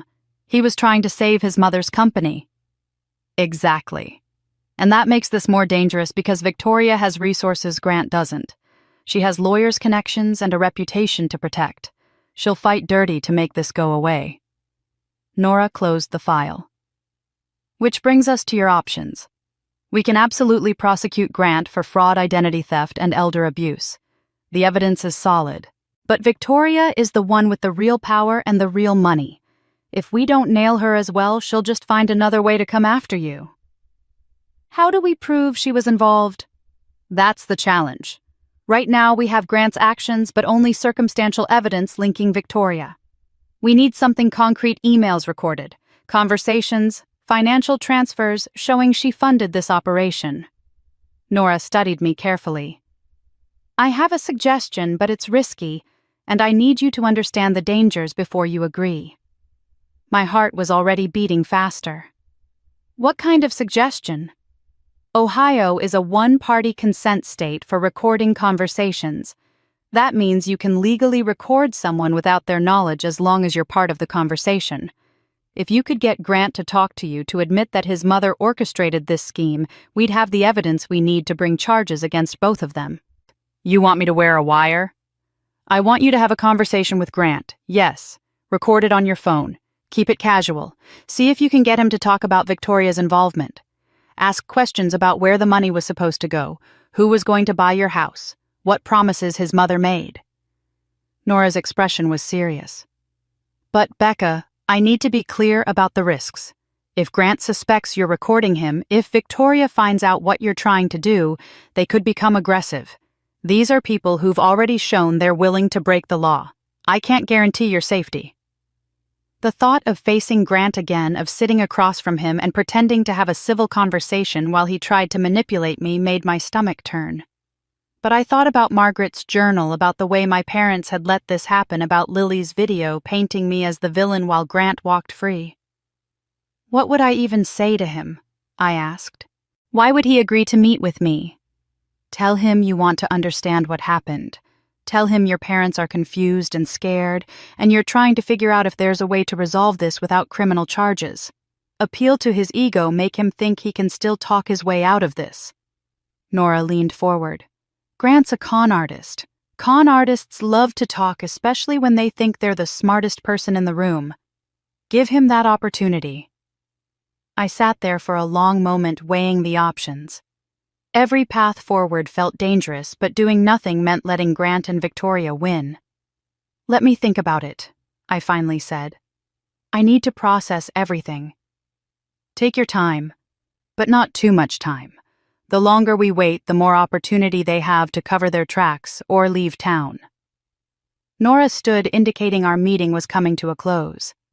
In the meantime, I've filed all the preliminary fraud reports and sent cease and desist letters to both Grant and Victoria. They know we're building a case. That might make them nervous enough to make mistakes. I thanked her and left her office, stepping out into the bright midday sun, feeling overwhelmed and exhausted. I was walking toward my car when my phone buzzed with a text message from a number I didn't recognize. I almost deleted it without reading, assuming it was another stranger from Lily's video. But something made me open it. Meet me at Riverside Park tonight, 8 p.m. Come alone. I know what Victoria did to Margaret. A friend. I stopped walking, standing frozen on the sidewalk while people moved around me. Margaret. Whoever sent this knew about Margaret, knew about Victoria's connection to her. This wasn't about the house fraud. This was about something deeper, something older, something that connected all the pieces I'd been trying to understand. I looked at the message again, my thumb hovering over the screen. Every instinct told me this was dangerous, that meeting a stranger in a park after dark was exactly the kind of risk Nora had just warned me about. But if there was someone out there who knew the truth about Victoria and Margaret, someone who could fill in the gaps that the journal had left, I had to know. I texted back a single word, okay. I had hours before the meeting at Riverside Park, so I went home and returned to Margaret's journal. Fran had given me the overview, the broad strokes of the story, but I needed the details. I needed to hear Margaret's voice, understand her thoughts, feel the weight of the choices she'd made. I made tea, settled into my favorite chair by the window, and opened the journal to the beginning. The first entry was dated March 15, 1985. Margaret's handwriting was elegant and flowing, so different from the cramped, hurried script I associated with Mom. She wrote about ordinary things at first: her job as a secretary at a law firm, her twin sister's upcoming wedding, the spring weather. But by the 10th entry, a new theme emerged. I met someone today, she wrote. I shouldn't have feelings for him. I know this can't go anywhere. But when he looks at me, I feel seen in a way I've never experienced before. He's educated, sophisticated, from a world completely different from mine. His name starts with D, and that's all I'll write here because even putting this on paper feels dangerous. Over the next months, the entries tracked a love affair that Margaret knew was doomed from the start. D was from a wealthy family, old money with expectations and social obligations. Margaret was a secretary from a working-class background. The class divide was insurmountable, but they tried anyway, meeting in secret, stealing moments when they could. Then came the entry from January 1986. I'm pregnant. I haven't told Dee yet. I'm terrified of what this means, but also strangely calm. I've always wanted to be a mother, just not like this. When she finally told Dee, his reaction was complicated. He wanted to leave his wife, wanted to build a life with Margaret and their child. But his family intervened swiftly and brutally. His mother came to my apartment today, Margaret wrote in February 1986. She didn't knock, just let herself in like she owned the place. She told me I was a gold digger trash, trying to climb the social ladder by trapping her son. She offered me money to disappear. When I refused, she threatened to destroy my reputation, make sure I never worked in this city again. She said her family has connections everywhere and that I had no idea what I was dealing with. The look in her eyes was pure hatred. She doesn't just want me gone, she wants me erased. I put the journal down for a moment, my hands shaking. His mother, Victoria. It had to be. Margaret made the painful decision to keep the baby and raise it alone. But as her pregnancy progressed, she became increasingly aware that she couldn't provide the stable, secure life she wanted for her child. She worked 2 jobs just to afford her apartment. She had no family support except for her twin sister, who'd recently gotten married to a man named David. The entry from August 1986 broke my heart. My sister came to see me today. She and David have been trying to have a baby for 3 years with no success. The doctors say it's unlikely to happen. She held my hand and cried, and I realized something. She can give this baby everything I can't. Stability, a 2-parent home, financial security, love. I know she'll love this child because she's my sister, and we've always shared everything. But this decision is tearing me apart. How do you give away your own child, even to someone you trust? The next pages detailed the impossible choice. Margaret agreed to give her baby to her sister immediately after birth. Her sister would be listed as the mother on all official documents. Dee would never know the child existed. The arrangement would remain secret with one condition: Margaret's sister had to tell the child the truth when she turned 18. She promised me, Margaret wrote. She swore on everything we hold sacred that she would tell Rebecca about me when the time was right. I want my daughter to know she was wanted, that I didn't give her away because I didn't love her, but because I loved her too much to let her grow up in poverty and instability. I'm leaving her a life insurance policy, $500,000. It's everything I have. When she's old enough to understand, she'll have the financial freedom I never had.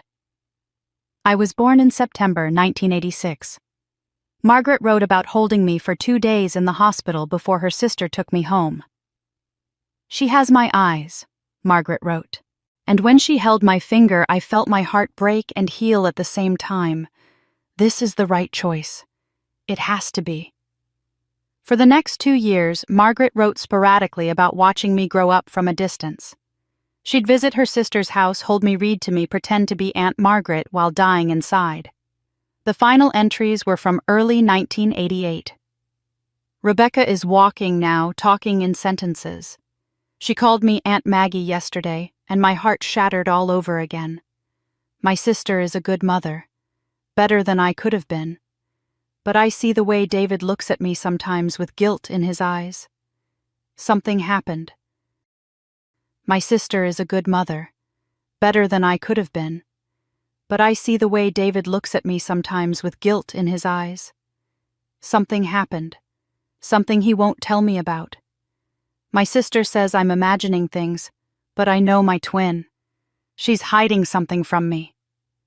The last full entry was dated March 1988, a week before Margaret died in the car accident Fran had mentioned. Maybe Rebecca is better off never knowing me. Maybe the truth would only hurt her, make her feel unwanted or confused about where she belongs. My sister loves her. David loves her. They're her real parents in every way that matters. But I'm leaving this journal and the insurance policy and the safety deposit box key with Fran just in case. Just in case Rebecca ever needs to know that she was wanted from the very beginning, that she was loved, that she was never, ever a burden. I wiped tears from my face and turned to the next page, expecting it to be blank. Instead, I saw the jagged edge where a page had been torn out. Only a fragment remained torn diagonally across the paper. The visible words made my blood run cold. David took the money. Victoria threatened, "If they ever tell Rebecca, she'll..." The rest was gone. Someone had ripped that page out of the journal, destroying whatever Margaret had written about David, about Victoria, about the threat that had been hanging over my family for decades. My phone alarm suddenly shrieked, making me jump. I'd set it for 7:45 to give myself time to get to Riverside Park. 15 minutes until the meeting with the mysterious stranger who claimed to know what Victoria had done to Margaret. I looked down at the journal in my lap at the torn page with its fragmentary accusation. David took the money. Victoria threatened. The pieces were there, but I couldn't quite see how they fit together. I grabbed my keys and my phone, tucked Margaret's journal into my bag, and ran for my car. I had 15 minutes to get to the park to meet someone who might have the answers I desperately needed. Every rational part of my brain screamed that this was dangerous, that meeting a stranger in a park after dark was exactly the kind of reckless decision that got people hurt. But I had to know. I had to understand what Victoria had done to Margaret, what she'd threatened, what David had taken. I had to know why my parents had lied to me for 38 years, and why that lie was somehow connected to Victoria Whitaker's attempt to steal my house. I drove faster than I should have, my heart pounding, Margaret's words echoing in my mind. You were wanted. You were loved. You were never a burden. As I pulled into the dark parking lot at Riverside Park, I saw a single car already there. Headlights off, just a silhouette in the gathering dusk. I parked nearby, grabbed the journal, and stepped out into the cool evening air. Whoever was waiting for me in that car knew something about Margaret. Something about Victoria. Something that connected the past to the present in ways I couldn't yet see. I walked toward the car, my legs shaking, not knowing if I was walking toward answers or straight into a trap. The car door opened and Aunt Fran stepped out. I stopped walking, my breath catching in my chest. "Fran, you're the one who sent the text. I'm sorry for the dramatics," she said, her voice gentle in the quiet evening air. "But after I gave you Margaret's journal, I realized there was more you needed to know. Things I couldn't say in your living room, things that required privacy and time. She gestured toward a nearby bench overlooking the lake. Will you sit with me? We sat down, and Fran was quiet for a moment, gathering her thoughts. The park was empty except for us, the water dark and still in the fading light. I was Margaret's best friend, Fran finally began. From childhood. I knew everything about her, including the affair with Dee and the pregnancy, and the decision to give you to her sister. I was the only person outside the family who knew the complete truth. The journal mentioned you, I said quietly. She trusted you with everything. She did. And when she died in that car accident in 1988, she'd already made arrangements. The life insurance policy paid out $500,000 with you listed as the beneficiary. But you were only 2 years old, so the money went into a trust fund controlled by your father David to be held until you turned 25. I did quick math in my head. I turned 25 in 2011. I never received any inheritance. No, you didn't, because by 2011 the money was long gone. Fran's voice hardened. In 1990, when you were 4 years old, your father's construction business was failing.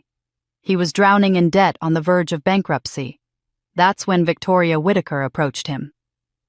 The name sent a chill through me. Victoria knew about the trust fund. She knew everything. She'd been watching your family since Margaret got pregnant with you.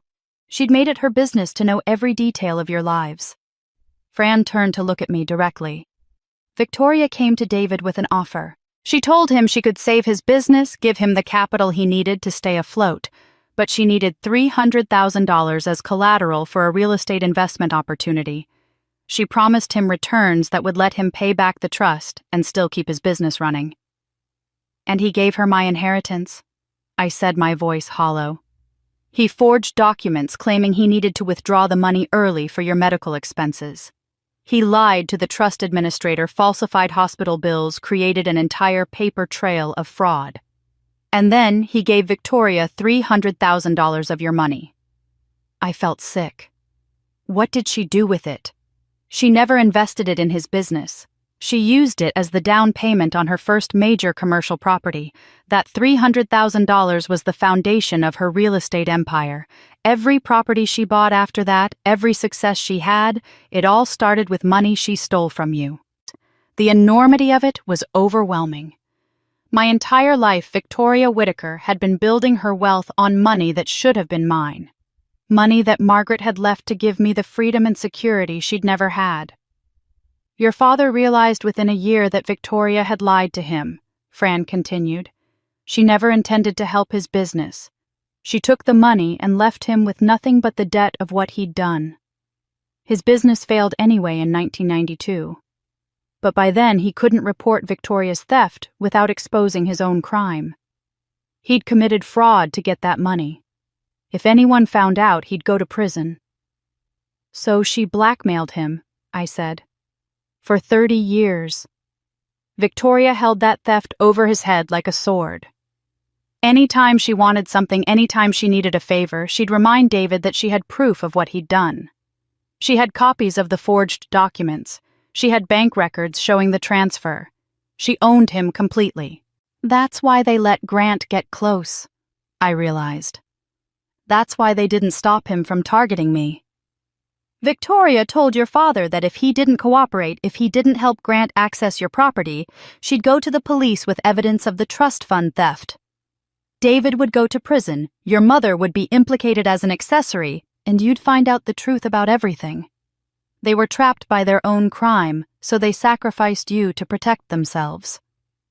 I thought about Dad's guilty eyes at the rehearsal dinner, the way he'd avoided me, the way he'd stood silent when I was thrown out of the wedding. He hadn't been weak. He'd been terrified. Margaret left more than just the trust fund, Fran said. She reached into her pocket and pulled out a small key on a silver chain.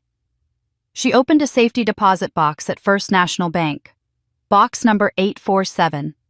She put things in there that she wanted you to have someday.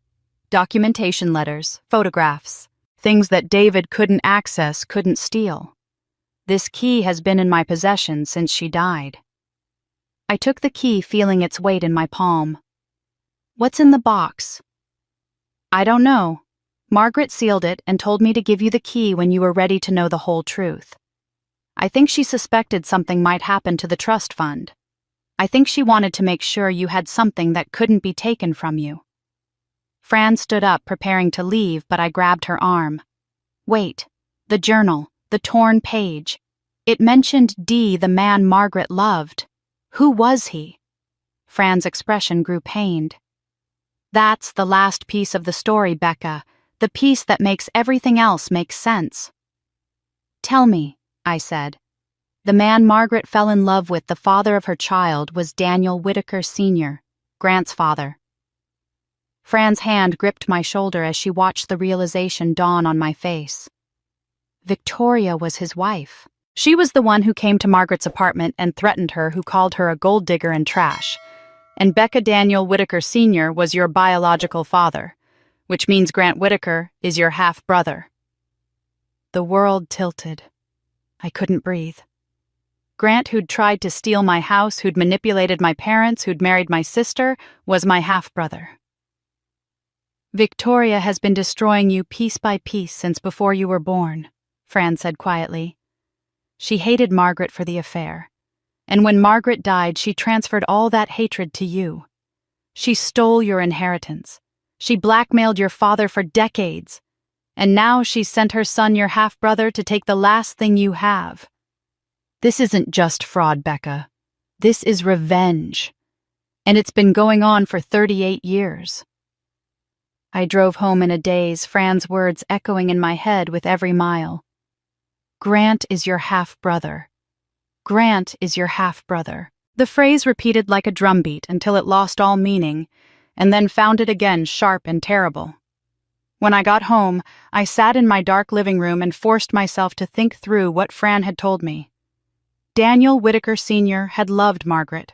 He'd wanted to leave Victoria and build a life with her. But Victoria had been pregnant with Grant when she discovered the affair, and she'd used that pregnancy as leverage, as a weapon. Leave me and you'll never see your son. Stay and I'll let Margaret live her life in peace as long as she stays away. Daniel had chosen to stay, or rather, Victoria had made the choice for him.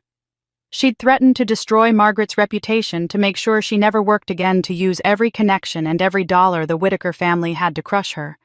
And Daniel, whether out of fear or obligation or some twisted sense of duty to his unborn son, had given in. Margaret had been forced to give me up to let her twin sister raise me as her own, while Daniel went back to his cold marriage and pretended I didn't exist. He'd lived his whole life knowing he had a daughter, he'd abandoned a child he'd chosen not to fight for. And Victoria had spent 38 years nursing her hatred. When Margaret died in 1988, that hatred hadn't died with her. It had simply found a new target. I thought about what Fran had said about Victoria watching our family all these years. She'd known about the trust fund. She'd known exactly when David was vulnerable, when his business was failing and he was desperate. She'd approached him at precisely the right moment, offering salvation while actually setting a trap that would hold him captive for decades. $300,000. My inheritance. The foundation of Victoria's empire. And then, when Grant got into legal trouble with his fraud schemes in other states, Victoria had seen another opportunity. She'd researched my family. She'd learned about Lily, 10 years younger than me, hungry for status and validation. She'd identified the weak point in our family structure, and she'd aimed Grant directly at it like a missile. The wedding made sense now. Grant hadn't fallen in love with Lily. He'd been deployed. Victoria had told him there was a woman in Ohio who owed their family, a woman whose father had taken something precious from them. She'd probably framed it as justice, as taking back what was rightfully theirs. And Grant, already skilled in the art of elder fraud, had seen an easy mark. What Victoria hadn't told Grant was why this particular target mattered so much to her. She hadn't told him that the woman he was systematically destroying was his own half-sister, the daughter of the woman his father had loved more than he'd ever loved Victoria. The cruelty of it took my breath away. Victoria had wanted Grant to hurt me without knowing we shared blood. She'd wanted him to steal from me, manipulate my family, destroy my life, all while remaining ignorant of the fact that we were connected by the very father she'd trapped in their loveless marriage. And Lily. Poor stupid Lily who'd thought she was marrying into wealth and status. She had no idea she'd married her sister's half-brother. She was carrying a baby who would be both Becca's niece and half-niece, a child born from a union that never should have happened, built on lies that stretched back nearly 40 years. I wondered if Daniel Whitaker Sr. had known about Victoria's plan before he died. Had he known his wife was using their son to destroy his other daughter? Or had he died in ignorance, never realizing that Victoria's hatred outlasted him, outlasted Margaret, and had metastasized into something monstrous? The thought of confronting Grant with this knowledge made me feel ill.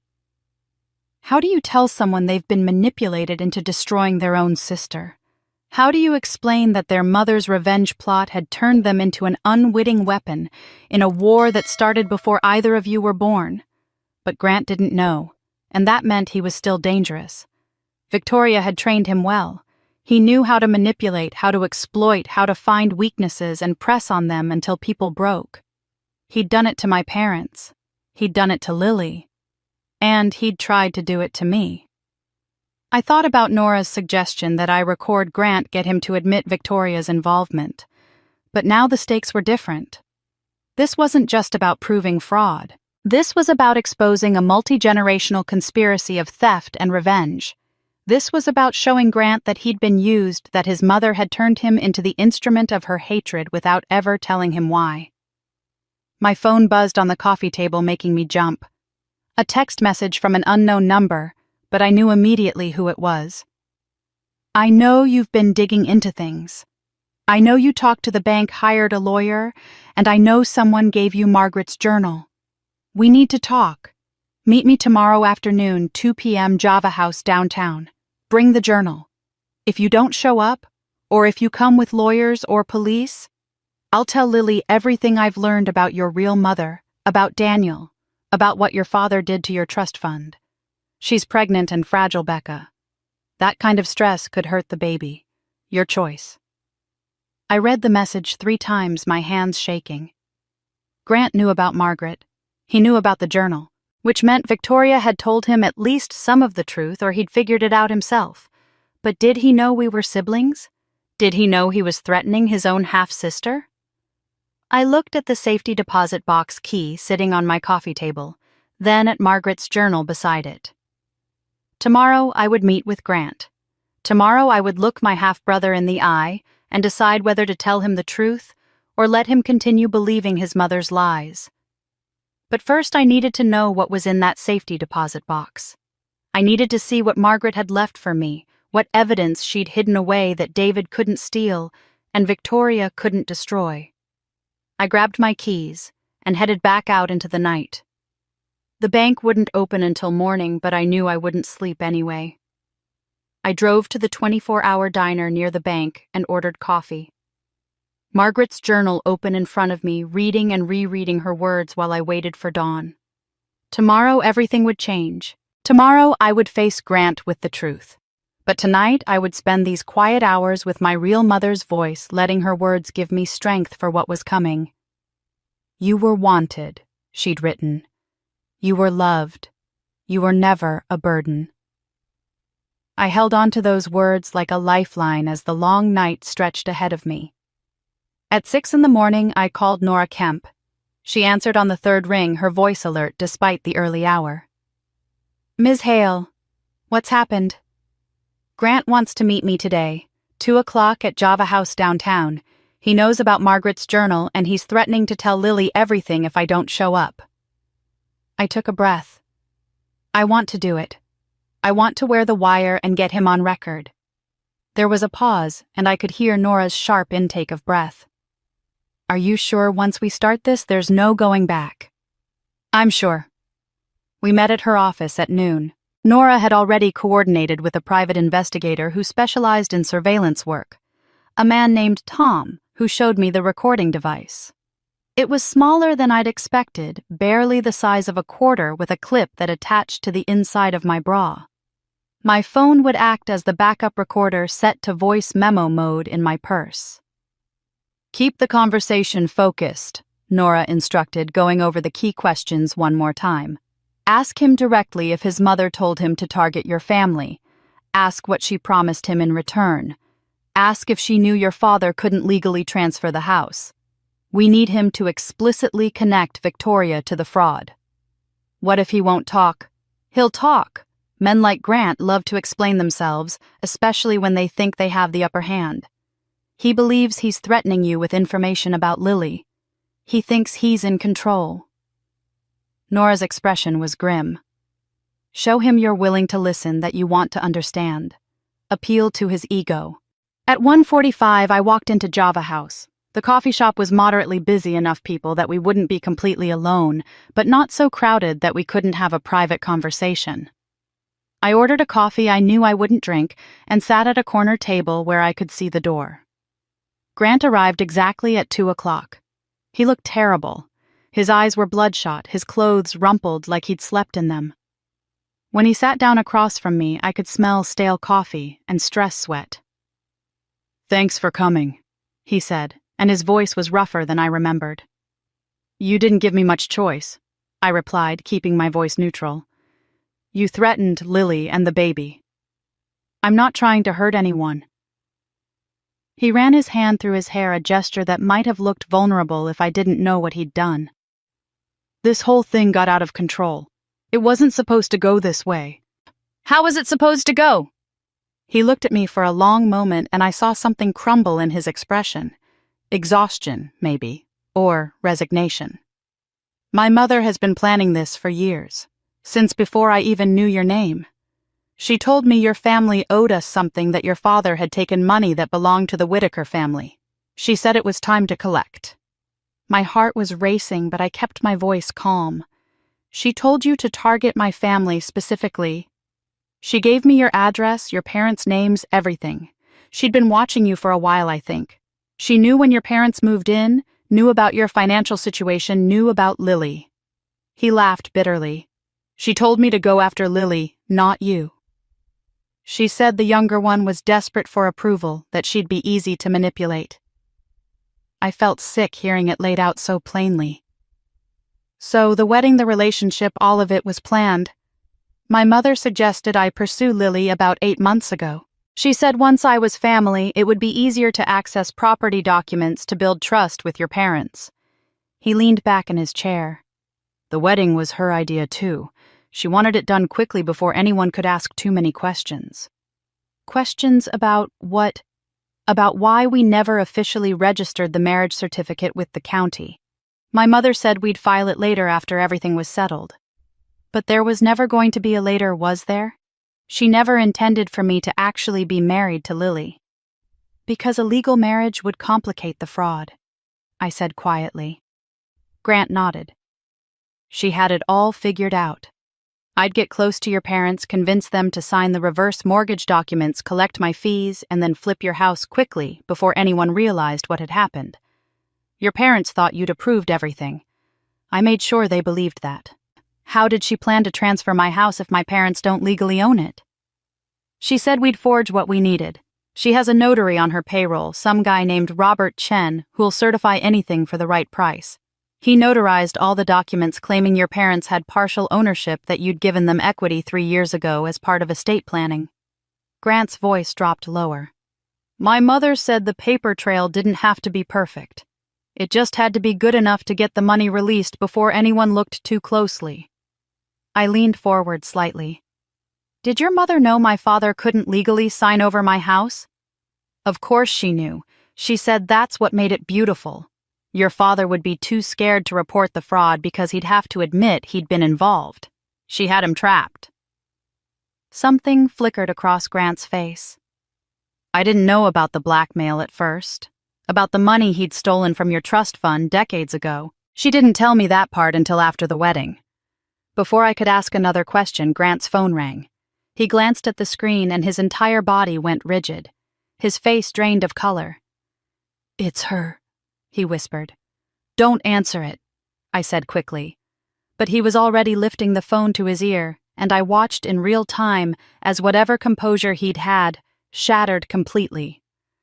"Mom," he said, his voice tight. "No, I'm at a coffee shop. No, I'm alone." His eyes flicked to me with something that looked like panic. "What? When no, Mom, wait." He stood up abruptly, nearly knocking over his chair. "She knows I'm talking to you," he said, his voice strangled. "She knows I'm here. She just told me she's at your house right now with Lily, and if you don't come immediately, she's going to tell Lily everything. About Margaret, about Daniel being your father, about David stealing your trust fund. All of it." "How does she know we're meeting?" I demanded. "She always knows." Grant was already backing toward the door. "She has people watching. She has cameras. I don't know how, but she always knows what I'm doing." My phone buzzed in my purse. I pulled it out and saw a text from an unknown number. "Come home now, Rebecca. Let's finish this conversation as a family. Your sister deserves to know the truth, don't you think? Victoria."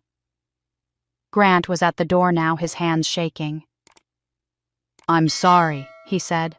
"I never meant for it to go this far. But you need to get home. If she tells Lily everything while she's pregnant, the stress... Becca, please, just go." He ran out and I sat frozen for a moment, my mind racing. Victoria was at my house with Lily. She knew about the wire, or at least suspected we were building a case against her. And she was threatening to destroy what was left of my family by revealing every secret we'd all been hiding for 38 years. I grabbed my bag and ran for my car, my heart pounding. Whatever Victoria was planning, it was happening right now, and I had to get there before she could do any more damage. I broke every speed limit getting home. My hands were white-knuckled on the steering wheel, my mind racing through worst-case scenarios. Victoria had Lily at my house. Victoria, who'd spent 38 years nursing a hatred so deep it had consumed decades of her life. Victoria, who'd stolen my inheritance, blackmailed my father, and deployed her own son as a weapon against me. When I pulled into my driveway, I saw Victoria's black Mercedes parked directly in front of my door like she owned the place. She stood on my porch in an expensive cream-colored suit, looking every inch the successful businesswoman. Beside her, Lily sat in one of my porch chairs, her face pale and confused, one hand resting protectively on her pregnant belly. I got out of my car and walked toward them, forcing myself to breathe steadily. The recording device was still clipped inside my bra. Whatever happened next would be documented. "Rebecca," Victoria said, and her voice was smooth as silk. "Thank you for coming home. Your sister and I have been having such an interesting conversation." "What are you doing here?" I kept my voice level. "I came to make you an offer, a reasonable solution to this unfortunate situation." Victoria's smile didn't reach her eyes. "Drop all charges against my son. Sign over the deed to this house to settle what your father owes our family. Do those two simple things and I won't press charges against David for the trust fund theft. I'll let the fraud investigation die quietly. Your parents won't go to prison, your sister can have her marriage, and we all move on with our lives." "You're blackmailing me," I said flatly. "I'm offering you a choice. There's a difference." Victoria tilted her head slightly. "Your father committed a crime 30 years ago. He stole $300,000 from your trust fund and gave it to me under false pretenses. I have documentation of everything. The forged withdrawal forms the fake medical bills the bank transfers. One phone call and David goes to prison for fraud and embezzlement." "You manipulated him," I said, my voice rising despite my efforts to stay calm. "You approached him when his business was failing, promised to help him, and then stole my inheritance. You've been blackmailing him for 3 decades, forcing him to help your son commit fraud against his own daughter." Victoria's expression hardened. "Your father made his own choices. I simply provided an opportunity." "Becca, what is she talking about?" Lily's voice was small and frightened. "What trust fund? What inheritance?" I looked at my sister, at her confused, scared face, and felt something break inside me. She deserved to know the truth, even if it destroyed what was left of our family. "Margaret," I said, and Victoria's composure cracked for just a second, a flash of something dark and ugly crossing her face. "Our mother's twin sister. Except she wasn't really our aunt. She was my mother, my biological mother." Lily's mouth opened, but no sound came out. Margaret fell in love with a man from a wealthy family. I continued, looking directly at Victoria now. She got pregnant with his child in 1986, but his wife found out about the affair and threatened to destroy Margaret's life if she didn't disappear. So Margaret gave me to her sister to raise, left me a trust fund, and then died in a car accident when I was 2 years old. Becca, stop. Victoria said, her voice sharp. That man was Daniel Whitaker Sr., I said. Your husband, Victoria, my biological father, which makes Grant my half-brother. Lily gasped a strangled sound that might have been the beginning of a scream. She stood up from the chair, stumbled, caught herself on the porch railing. No, she whispered. No, that's not... Grant can't be. You married my half-brother, I said, and my voice broke. Victoria set it all up. She watched our family for decades, waiting for the right moment. When Grant got in trouble with his fraud schemes, she sent him after us. She told him to seduce you because you were vulnerable, desperate for approval. The whole wedding was a setup to steal my house. Victoria's face had gone cold and hard as stone. You have no proof of any of this. Actually, we do. The voice came from behind us, and I turned to see 3 people in dark suits walking up my driveway. The woman in front held up a badge. FBI, Victoria Whitaker, we have a warrant for your arrest on charges of elder fraud conspiracy to commit fraud, blackmail, and identity theft. Victoria's eyes widened, the first real emotion I'd seen crack through her controlled exterior. This is absurd. I haven't done anything illegal. We've been investigating you for 6 months, Mrs. Whitaker, the lead agent said. We have email correspondence between you and your son detailing the fraud scheme. We have financial records showing the pattern of stolen inheritances. We have testimony from victims in 3 states. And as of 20 minutes ago, we have a recorded confession from Grant Whitaker implicating you as the architect of multiple fraud operations. I realized Nora must have sent the recording from Java House immediately. The wire I was wearing, the confession Grant had made it, was all already in FBI hands. You have the right to remain silent, the agent continued, pulling out handcuffs. Victoria looked at me, and the hatred in her eyes was so pure, so absolute, that I actually took a step back. You think you've won, she said, her voice shaking with rage as the agent moved to cuff her. Your father will go to prison too. He stole from you first. He's the one who made this all possible. And Lily, she looked at my sister, who was crying silently, tears streaming down her face. She'll never forgive you for destroying her life, for ruining her marriage, for making her realize she's carrying a child conceived in incest. It's not incest, I said quietly. Grant and Lily aren't blood relatives. But you're right about one thing. You did destroy her life. You destroyed all our lives. And now you're finally going to pay for it. The agents led Victoria to their car, and I watched as they placed her in the back seat, her cream suit stark against the dark interior. Other agents were already going into my house, presumably to collect evidence. One of them was on the phone, and I caught fragments: secondary warrant, David Hale, accessory to fraud. My father was going to be arrested too. Despite everything he'd done, despite the theft and the lies and the cowardice, the thought made my chest ache. Lily collapsed back into the porch chair, sobbing, her whole body shaking. I moved toward her, not sure if she'd accept comfort from me, not sure if I even knew how to give it anymore. I didn't know, she kept saying through her tears. I didn't know any of it. He told me he loved me. He told me we were going to have a perfect life. I knelt down beside her chair and took her hand. She didn't pull away. I know, I said softly. You're a victim in this too. As the FBI car pulled away with Victoria inside, I heard her voice one last time shouting through the closed window, something I couldn't quite make out. But I didn't need to hear the words. I could see the hatred on her face, the promise that this wasn't over, that even from prison she would find a way to hurt me.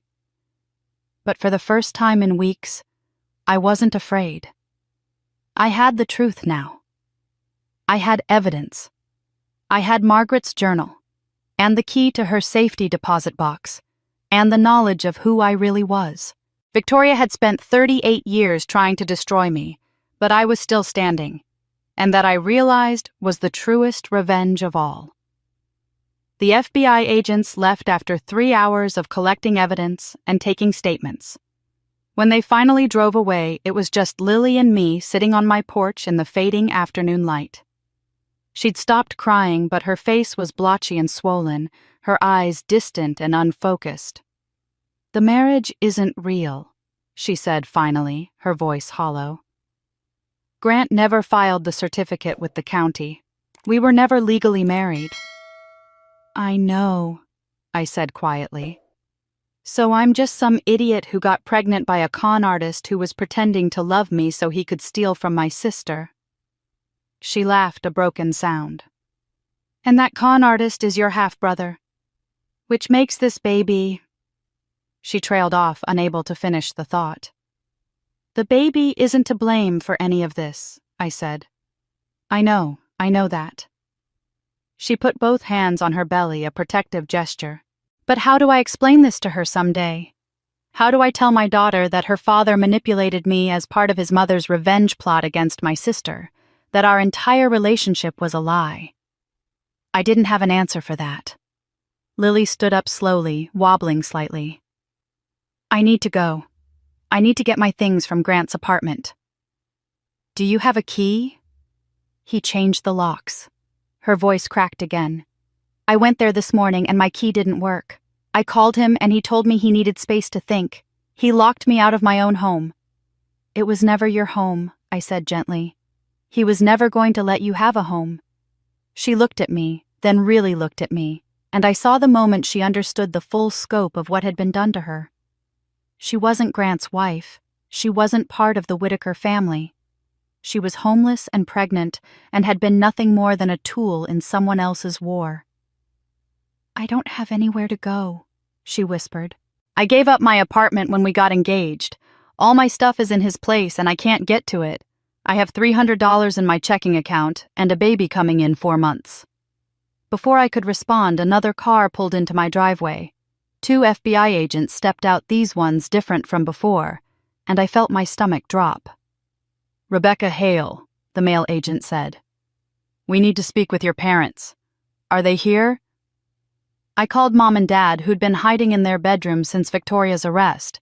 They came out looking small and frightened, and I watched as the agents explained that they needed them to come to the field office for questioning regarding the theft of funds from a minor's trust account in 1990. Dad's face crumpled. "I knew this day would come," he said quietly. "I've known for 30 years. Mom started crying, reaching for his hand. "We didn't have a choice.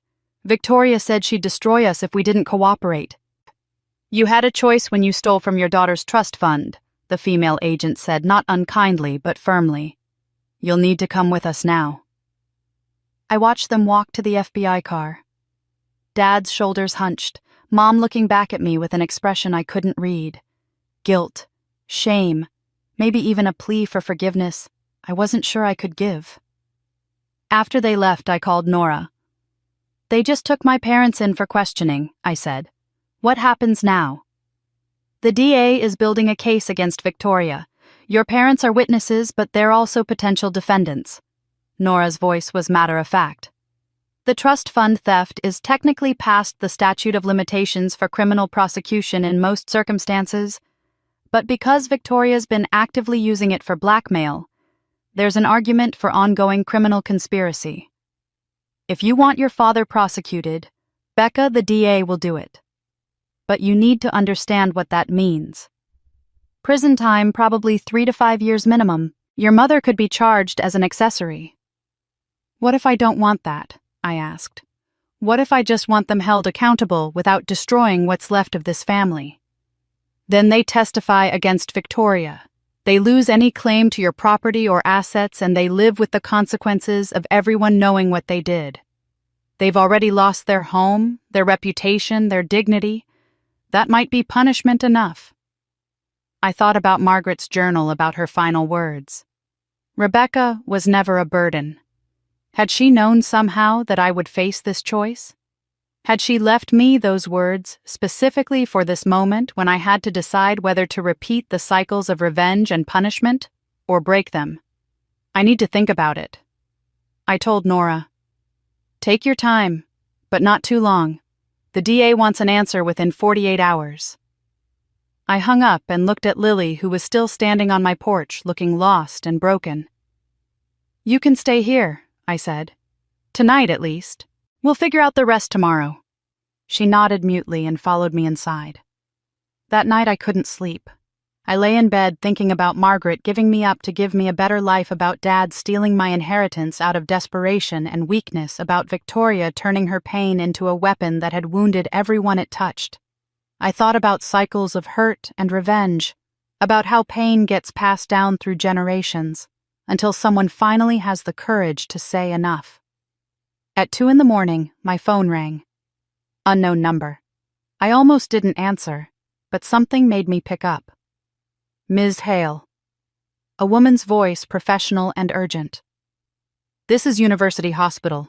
Your sister Lily Hale has been admitted to our emergency department. She's gone into premature labor at 28 weeks. The situation is serious. She's asking for you." I was out of bed and dressed before the nurse even finished giving me the room number. I ran to Lily's room, knocked once, and found her in the guest bed, curled on her side, her face pressed into the pillow. "Lily," I said, "the hospital just called. We need to go, now." She looked up at me with eyes so full of fear that my heart broke all over again. "I can't lose this baby," she whispered. "It's all I have left. Please, Becca. Please don't let me lose her." We drove to the hospital through empty streets, Lily breathing through contractions in the passenger seat, and I thought about the choice I was facing. Justice or mercy? Revenge or forgiveness? The cycle continuing or finally breaking? By the time we reached the emergency entrance, I knew what I was going to do. Not because it was easy or because anyone deserved it, but because Margaret had loved me enough to give me up. And maybe that kind of love meant learning when to let go of the right to punish. Maybe that kind of love meant choosing to save what could still be saved, even when everything else was burning down around us. The emergency room was chaos. Nurses rushed Lily through double doors while I tried to keep up answering questions I didn't know the answers to. How far along was she? 32 weeks.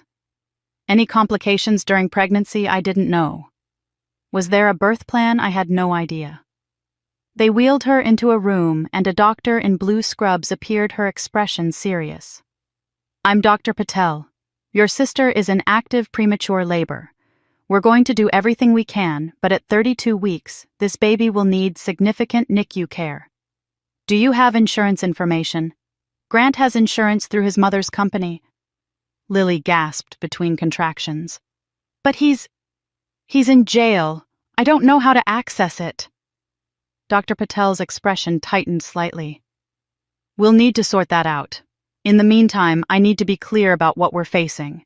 Premature birth at this stage requires immediate NICU admission, possible respiratory support, potential surgery if there are complications. We're looking at weeks, possibly months of intensive care." A woman in business attire appeared in the doorway, clipboard in hand. Hospital administration. My stomach sank before she even spoke. "I'm Janet Reeves from Patient Financial Services.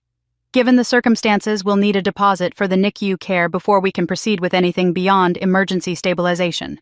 The estimated cost for initial treatment and a 4-week NICU stay is approximately $50,000. Lily made a sound like she'd been punched. "I don't have $50,000. I don't have anything. Grant controlled all the money, and now he's—" She couldn't finish another contraction, taking her breath away. "We can provide basic emergency care," Janet said gently but firmly, "but without insurance verification or a deposit, we're limited in what specialized treatment we can offer. I understand this is difficult, but these are the hospital's policies." "Can't you just bill us later?" Lily cried. "Please, this is my baby." "I'm sorry. With premature births requiring this level of care, we need financial assurance up front." I stepped out into the hallway, my hands shaking, and pulled out my phone. My banking app showed the number I'd been carefully building for 10 years, $82,417. My escape fund, my someday house money, the savings I'd accumulated through a decade of packed lunches and skipped vacations and saying no to every impulse purchase. Behind me, I heard Lily crying, begging the doctor to do something, anything. I heard the fear in her voice, the terror of a mother facing the possibility of losing her child. The hospital doors opened and Mom and Dad rushed in, still looking disheveled from their FBI questioning. They'd been released pending further investigation, and someone must have called them about Lily. "Where is she?" Mom demanded. "Where's my daughter?" I pointed toward Lily's room, and they rushed past me. Through the open door, I heard Lily sobbing. "They need $50,000. Grant's in jail and I can't access his insurance and they won't help the baby without money." Mom's voice, desperate. "We don't have anything. The FBI froze our accounts pending the investigation. David, we have to do something." Dad's voice broken. "I don't know what to do. I don't have $50,000. I don't have anything." "Then what happens to my grandbaby?" Mom's voice rose to a near scream. "What happens to her?" I walked back into the room. 3 pairs of eyes turned to me. Mom's were red and wild with panic. Dad's were hollow and defeated. Lily's were full of a desperate hope she had no right to feel. "Becca," Lily whispered, "I know I don't deserve anything from you. I know what I did, what I said at the wedding. I know I was horrible to you. But please—" Her voice broke. "Please save my baby. She's innocent in all this. Please." I looked at her, really looked at her. 28 years old, pregnant and alone, terrified and broken. She'd been manipulated by Grant, used by Victoria, failed by our parents. She'd made terrible choices, but she was also a victim in a war that started before either of us were born. And the baby she was carrying, my niece, had no part in any of it. I thought about Margaret's journal, about how she'd given me up because she wanted me to have a better life than she could provide. She'd sacrificed everything she wanted for what I needed. Maybe love, real love, meant making impossible choices. Maybe it meant giving up what you treasured most to save someone who couldn't save themselves. "I'll pay it," I said quietly. Mom gasped. Dad's head snapped up. Lily started crying harder, but these tears sounded different. "Becca, no," Dad said. "That's your savings. That's your future." "The baby's future matters more," I said. I walked to where Janet was standing in the doorway. "I'll provide the deposit. $50,000. Tell Dr. Patel to do whatever the baby needs." Janet nodded and disappeared down the hallway. Dr. Patel squeezed my shoulder briefly. "We'll take good care of her," she said, then turned back to Lily. "All right, let's get you prepped. We're doing an emergency C-section. The baby's heart rate is dropping and we can't wait any longer." They wheeled Lily away, and suddenly it was just me standing in the empty room with my parents. I pulled out my phone and initiated the wire transfer, watching 82,000 become 32,000 in the span of seconds. 10 years of saving gone. My dream of a home that was truly mine postponed indefinitely. But as I hit confirm, I felt something unexpected. Not regret, not even resignation. Something closer to peace. We walked to the surgical waiting room in silence. Mom sat down first, then Dad beside her. I sat across from them, and for long minutes nobody spoke. The only sound was the quiet hum of fluorescent lights and the distant beep of hospital monitors. Finally, Dad broke the silence. His voice was so quiet I almost didn't hear him. "Why?" he asked, and when I looked up, there were tears streaming down his face. "After everything we did to you, after everything we took from you, after we stood by and watched them destroy you, why would you save Lily's baby? Why would you give up everything for us when we gave you nothing but pain?" I thought about that question for a long time before I answered. I thought about Margaret giving me away so I could have a better life. I thought about Victoria nursing her hatred for 38 years until it poisoned everything she touched. I thought about cycles of hurt and revenge and about the choice I had to make right now in this moment about what kind of person I was going to be. Because someone has to break the cycle, I finally said, and I guess it has to be me. The surgery took 2 hours. We sat in that waiting room without speaking, the weight of everything that had happened pressing down on us like a physical thing. I checked my phone compulsively, watching my bank balance, still trying to process that I'd just given away 10 years of my life in a single transaction. Finally, Dr. Patel emerged, still in her surgical scrubs, pulling off her mask. "The baby's here, a girl 3 pounds 2 ounces. She's breathing on her own with some assistance, which is excellent for 32 weeks. She'll need to stay in the NICU for at least 6 weeks, possibly longer, but her vitals are strong. You can see her in about 20 minutes. Mom put her face in her hands and sobbed. Dad closed his eyes, his lips moving in what might have been a prayer. I just felt numb. "Can I see Lily?" I asked. "She's in recovery. Give her another 30 minutes and you can go in." When they finally let me into Lily's room, she was pale and groggy from the anesthesia, but her eyes were clear. She reached out her hand when she saw me, and after a moment's hesitation, I took it. "She's okay." Lily's voice was barely a whisper. "She's okay. Small, but strong." Tears slid down Lily's temples into her hair. "Becca, I'm so sorry. For everything. For the wedding, for believing Grant's lies, for being so blind and selfish. I was so desperate to be special, to be chosen by someone like him, that I didn't see what he was doing. I didn't see what they were all doing." "I know," I said quietly. "You saved her life. You saved my daughter's life after everything I did to you. I don't understand why." "Because she's innocent," I said simply. "And because someone had to stop the cycle of revenge and cruelty. It might as well be me." Mom and Dad came in a few minutes later, both of them looking 10 years older than they had that morning. Mom approached Lily's bed tentatively, like she wasn't sure she had the right to be there. "We failed you," Mom said, and her voice was raw. "Both of you. We protected ourselves instead of protecting our daughters. We let Victoria manipulate us, let Grant use you, let them hurt Becca. We sacrificed everything that mattered to save ourselves from consequences we deserved." "We don't deserve your forgiveness," Dad added, looking at me. "Either of you. We know that." I took a deep breath, gathering my thoughts. "I paid for the baby because she's innocent in all this. But I want to be very clear about something. What you did to me, the theft, the lies, the 30 years of cowardice, I'm not forgetting any of it.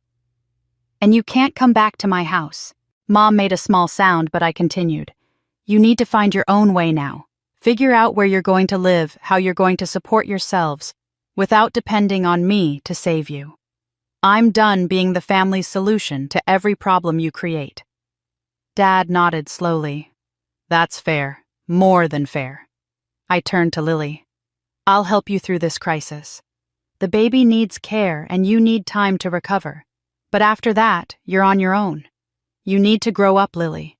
You need to figure out who you are without someone else defining it for you. No more Grant, no more looking for the next person to save you or make you feel special. Just you being responsible for yourself and your daughter." "I understand," Lily whispered. "I'll do better. I have to do better. For her." Dad cleared his throat, and when he spoke, his voice was thick with emotion. "I've been a coward for 30 years. I stole from you, Becca. I let Victoria control me with threats and blackmail. I let them hurt you because I was too afraid of going to prison, too ashamed to admit what I'd done." He looked directly at me, and I saw something in his eyes I'd never seen before. Genuine remorse. "I'm going to testify against Victoria. I'm going to tell everything in court. Every detail of the blackmail, the theft, how she orchestrated all of it. Even if it means prison for me. Even if it means losing everything. It's time I faced what I did."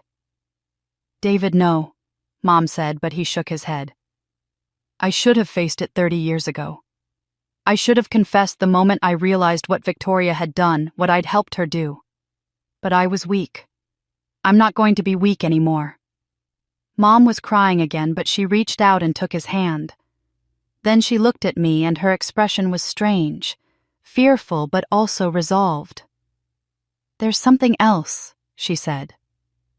She reached into her purse with shaking hands and pulled out a small envelope yellowed with age. "Margaret gave me this before she died. It was 2 weeks before the accident. She came to our house and she knew something was wrong. She'd figured out that David had taken money from the trust fund, though she didn't know how much or what he'd done with it. She was planning to confront him, but she wanted to leave this with me first, just in case." She held out the envelope. My name was written on it in Margaret's elegant handwriting. "She made me promise to give it to you when you were strong enough to handle the truth." Mom continued, her voice breaking. "I should have given it to you years ago. When you turned 18 or 25, or any of the dozens of times I should have told you about Margaret. But I was afraid you'd hate me, afraid you'd leave, afraid of losing you. So I kept it hidden. I kept all of it hidden, and I let that silence destroy you." She pressed the envelope into my hands.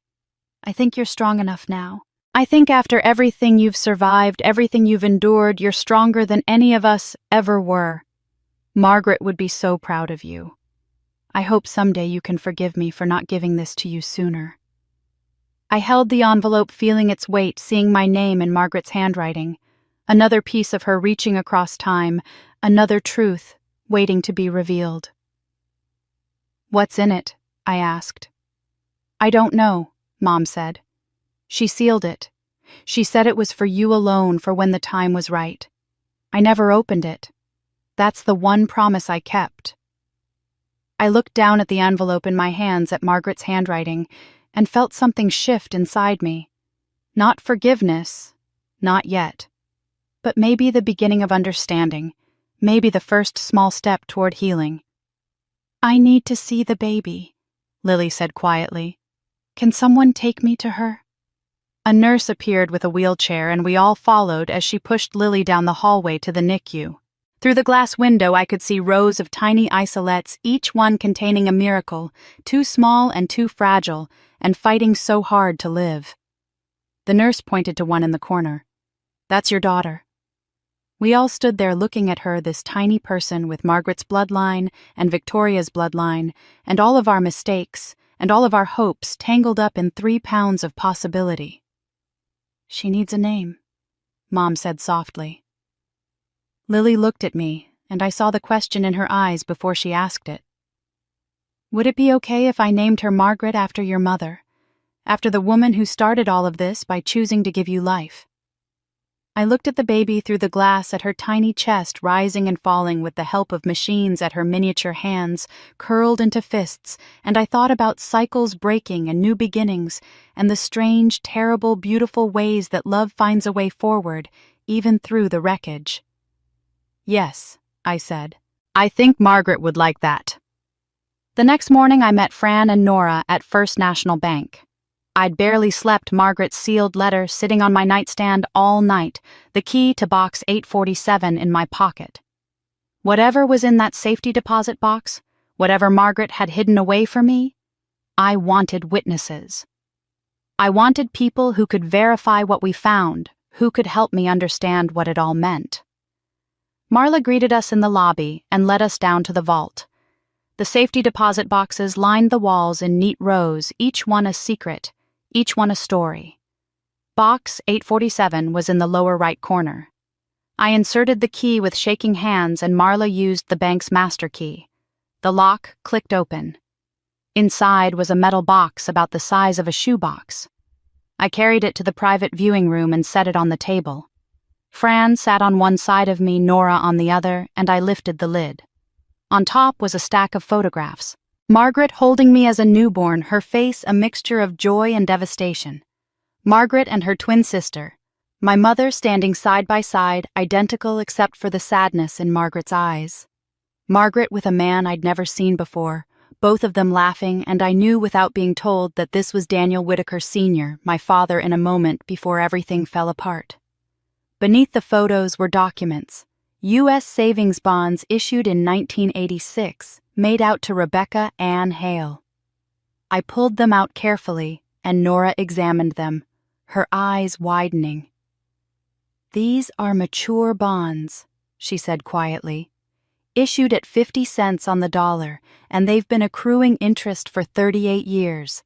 Becca, these are worth approximately $500,000. My hands went numb. $500,000. The original insurance money, the money Victoria and Dad hadn't been able to touch because Margaret had hidden it away as bonds rather than cash. "There's more," Fran said, pulling out a thick folder. Inside were copies of bank statements, correspondence, and what looked like a private investigator's report. The date on the report was March 1988, just 2 weeks before Margaret died. I read through it slowly, my heart pounding. Margaret had hired an investigator when she realized something was wrong with the trust fund. The report documented everything: Dad's forged withdrawal forms, the fake medical expenses, the transfer of $300,000 to an account controlled by Victoria Whitaker. It detailed Victoria's threats.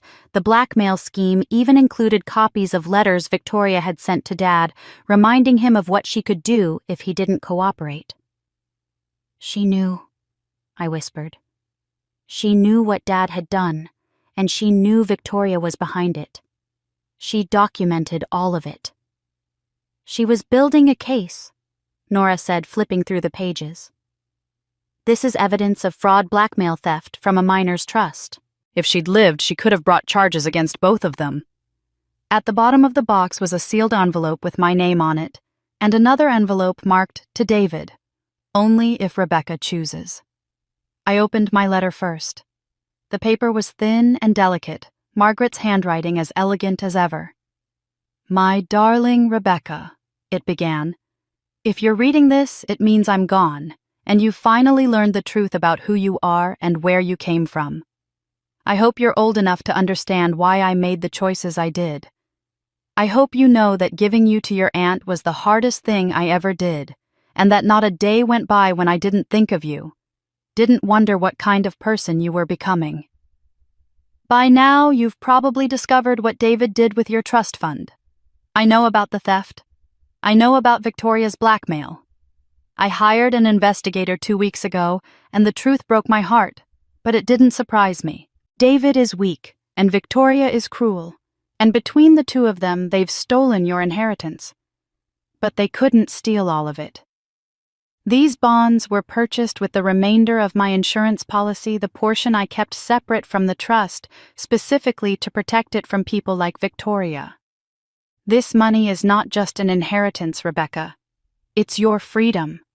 It's the power to build a life that no one can take from you, to make choices that aren't dictated by fear or desperation or the cruelty of others.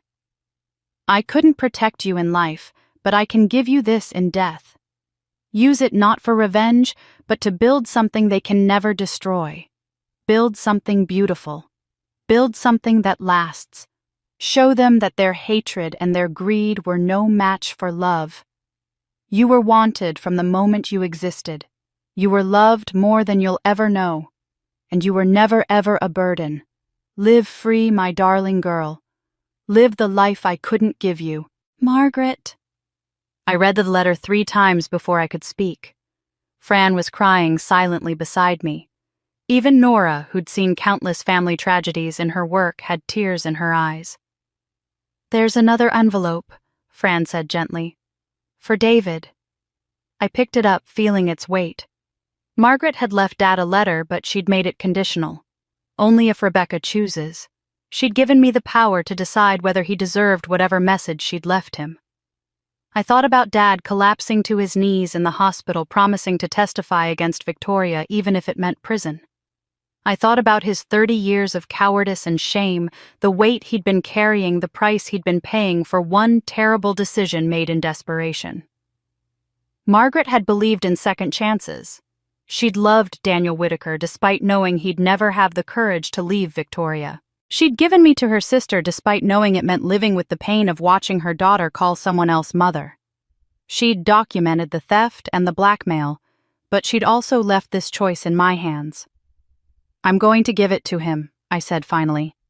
I don't know what it says, but Margaret wanted him to have it if I chose to give it to him. And I think... I took a breath. I think she knew I'd choose mercy over revenge. I think she was counting on it. That evening, I drove to the small motel where my parents were staying. Dad answered the door looking hollow and exhausted. When he saw the envelope in my hands, his face went pale. "Margaret left this for you," I said. "I could have destroyed it. She gave me that choice, but I'm giving it to you instead because she believed in redemption even when she had every reason not to." He took the envelope with trembling hands, opened it, and began to read. I watched his face as his eyes moved across the page, watched him go from confusion to shock to something that looked like breaking. Halfway through, his knees buckled and he sank to the floor, still reading, tears streaming down his face. When he finished, he looked up at me and his expression was raw and devastated and somehow hopeful. "She forgave me," he whispered. "Even knowing what I would do, knowing I'd be too weak to stand up to Victoria, knowing I'd let them hurt you. She forgave me." He held up the letter with shaking hands. "And she left instructions. Instructions for how I can make it right, how I can use the rest of my life to honor what she gave me. She even set aside money for it. Money Victoria couldn't touch." "What kind of instructions?" I asked. He stood slowly, still holding the letter like it was precious and fragile. "She wants me to build something. A shelter, a support center for families being exploited by predatory lenders and con artists. She said the best revenge against people like Victoria isn't punishment. It's prevention. It's making sure they can't hurt anyone else the way they hurt us." He looked at me with something like wonder. "Your mother, your real mother, she believed I could be better than I was. Even after everything. She believed I could change." And standing there in that shabby motel room holding Margaret's letter that had waited 38 years to deliver its message of forgiveness, I thought maybe Margaret had been right about more than just Dad. Maybe she'd been right about all of us. Margaret's letter had been specific. She'd set aside funds in a separate account, money she'd saved from her work over the years, and she'd left detailed instructions for how it should be used. "Create a shelter for single mothers in financial crisis," she'd written. "Give them what I couldn't give you, a safe place, resources, and the knowledge that they're not alone." Dad took those instructions like a sacred mission. Within a week, he'd sold his truck, the few pieces of furniture he and Mom still owned, even his wedding ring. He gave every penny to start what we decided to call Margaret's Haven. I contributed $250,000 from the bonds, keeping the rest as the financial security Margaret had wanted me to have. We found a property on the east side of town, a former community center that had been sitting empty for 2 years. It needed work, but the bones were good. A large common area, a kitchen, 12 small bedrooms, office space. Dad spent his days there with a crew of volunteers tearing out old carpet, painting walls, building hope one hammer strike at a time. Nora offered her legal services pro bono, setting up the non-profit structure, and volunteering to handle legal issues for any women who came through our doors. Fran joined the board of directors and started reaching out to her network, finding donors and spreading the word about what we were building. The surprise was Lily. 3 months after baby Margaret came home from the NICU healthy and growing, Lily showed up at the Haven with the baby in a carrier. "I want to help," she said simply. "I want to volunteer. I want to be useful for once instead of just taking from people." I put her in charge of childcare coordination, helping other mothers access daycare resources while they looked for work or went to job training. She was good at it, patient, and organized in ways I'd never seen before. Motherhood had changed her, or maybe nearly losing everything had finally woken her up. We opened Margaret's Haven 4 months after that meeting in the motel room. The main conference room had Margaret's photo on the wall, the one of her holding me as a newborn, her face full of complicated love. Underneath it, we'd mounted a plaque with her words, "You were wanted, you were loved, you were never a burden."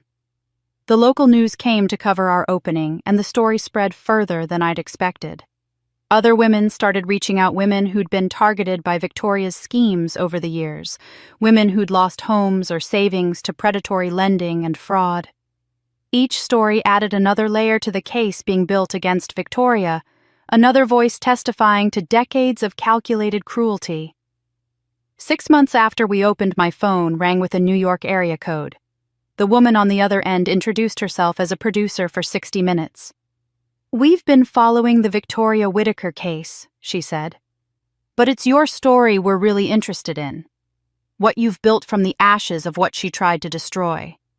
Ms. Hale, we'd like to do a feature on you on Margaret's Haven, on how you turned a multi-generational conspiracy into something that's helping people. Your story could reach thousands of women who are facing similar situations. Will you let us tell it?" I looked around my small office at the Haven at the photos on the wall of women we'd already helped at the schedule board showing this week's job training sessions and legal clinics. Through the window, I could see Dad in the courtyard teaching a financial literacy class, see Lily in the playroom, reading to a group of children, including her daughter, Margaret. "Yes," I said. "Let's tell it." The 60 Minutes crew arrived 2 weeks later. I spent the night before the interview, unable to sleep, knowing that going public meant exposing every painful detail of my life to millions of strangers.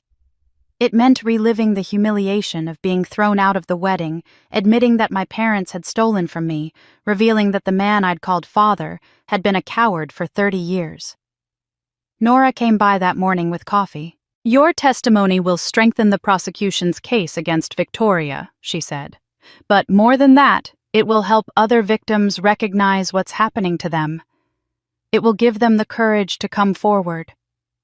Lily, who'd been staying with me while she looked for her own apartment, added quietly, "If sharing our mess helps even one person escape what I went through, it's worth it." The interview took place at Margaret's Haven. I sat in the conference room under Margaret's photograph and told the story from beginning to end. The inheritance Margaret had left me, the theft Dad had committed under Victoria's manipulation, the 30 years of blackmail, Grant's elaborate fraud scheme, the fake wedding designed to steal my house. I explained how Victoria had targeted vulnerable families for decades, how she'd built her empire on money stolen from people who trusted her.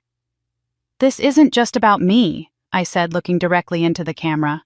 "Victoria Whitaker has been doing this for decades. How many families has she destroyed? How many inheritances has she stolen? How many people are still trapped in her web of blackmail and fraud?" The episode aired 3 weeks later. Within 48 hours, 17 other victims contacted the FBI with similar stories. Women who'd lost inheritances to Victoria's schemes. Families who'd been blackmailed into silence. Elderly parents who'd signed documents they didn't understand because Victoria or Grant had made them sound like government assistance programs. Victoria's trial became a media spectacle. The prosecution presented overwhelming evidence, the pattern of fraud across multiple states. The blackmail documentation Margaret had compiled, Grant's testimony detailing his mother's instructions and statements from 19 victims spanning 3 decades. The jury deliberated for less than 4 hours. Victoria Whitaker was found guilty on all counts: elder fraud conspiracy to commit fraud, blackmail, identity theft. The judge sentenced her to 18 years in federal prison. Grant, who'd cooperated with prosecutors and testified against his mother, received 3 years for fraud and identity theft. As they led him from the courtroom, he looked at me with an expression I couldn't read. Regret, maybe. Or just exhaustion. Victoria showed no emotion as they read her sentence. But as the bailiffs prepared to take her away, she turned to look at me one final time. "You're just like your mother," she said, her voice carrying across the silent courtroom. "Weak, sentimental. That's why you'll never really win." I met her eyes and didn't look away. Margaret won the moment she chose love over hatred.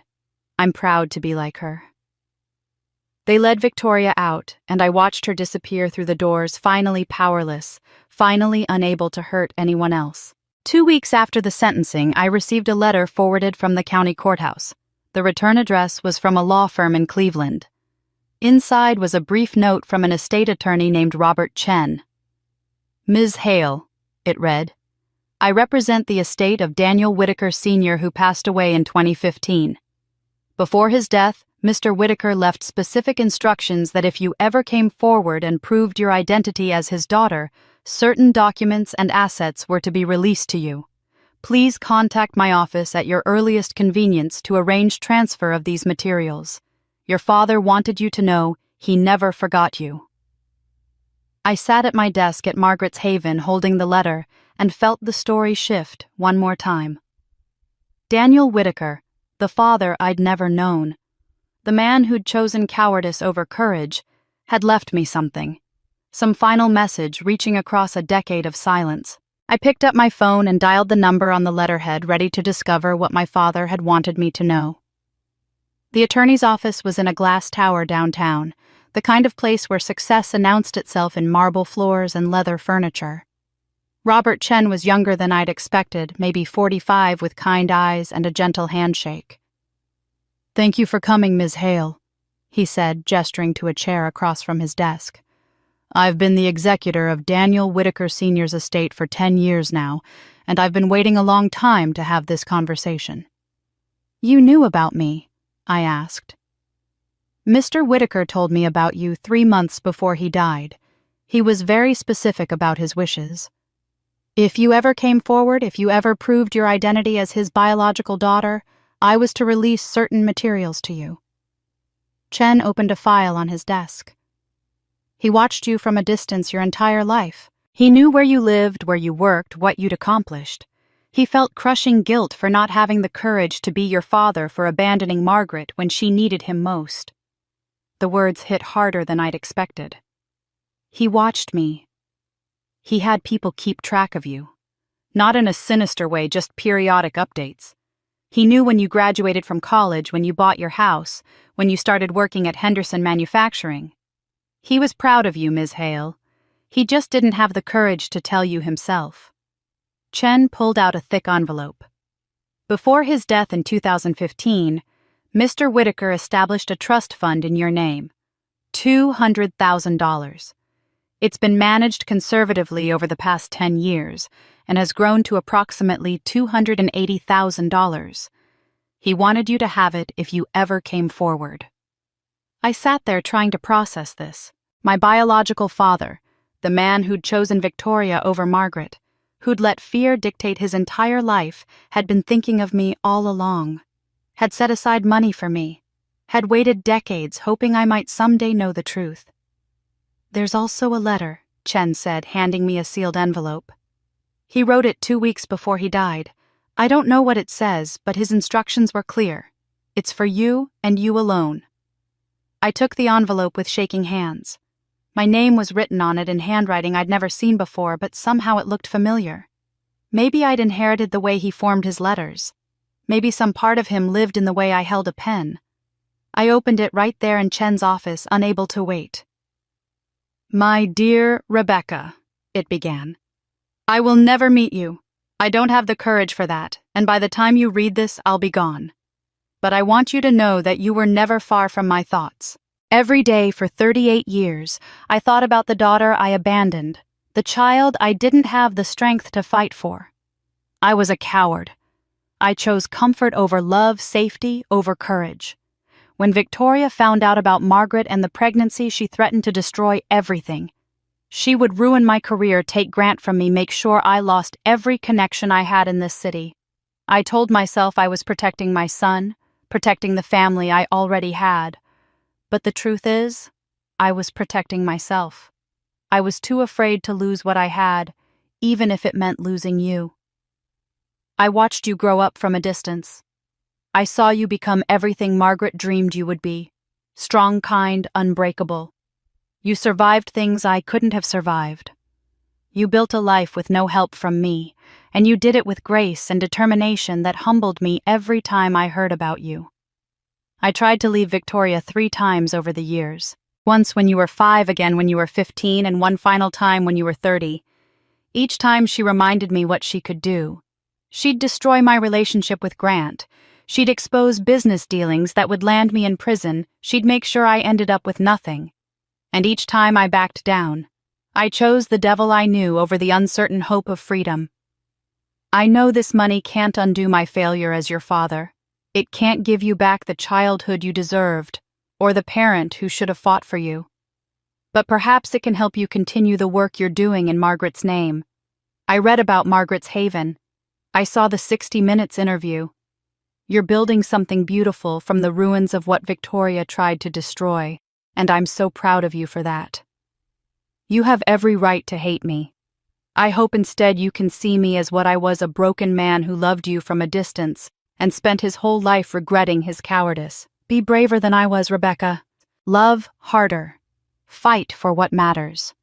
Don't let fear steal your life the way it stole mine. With love and regret, your father, Daniel. I read the letter twice, tears streaming down my face while Chen sat quietly across from me. When I finally looked up, he handed me a box of tissues. He left one more thing, Chen said gently. Instructions on where Margaret is buried. He thought you might want to know. 2 days later, I stood in Riverside Cemetery with Daniel's letter folded in my pocket. Margaret's grave was in a quiet corner under an oak tree. The headstone was simple.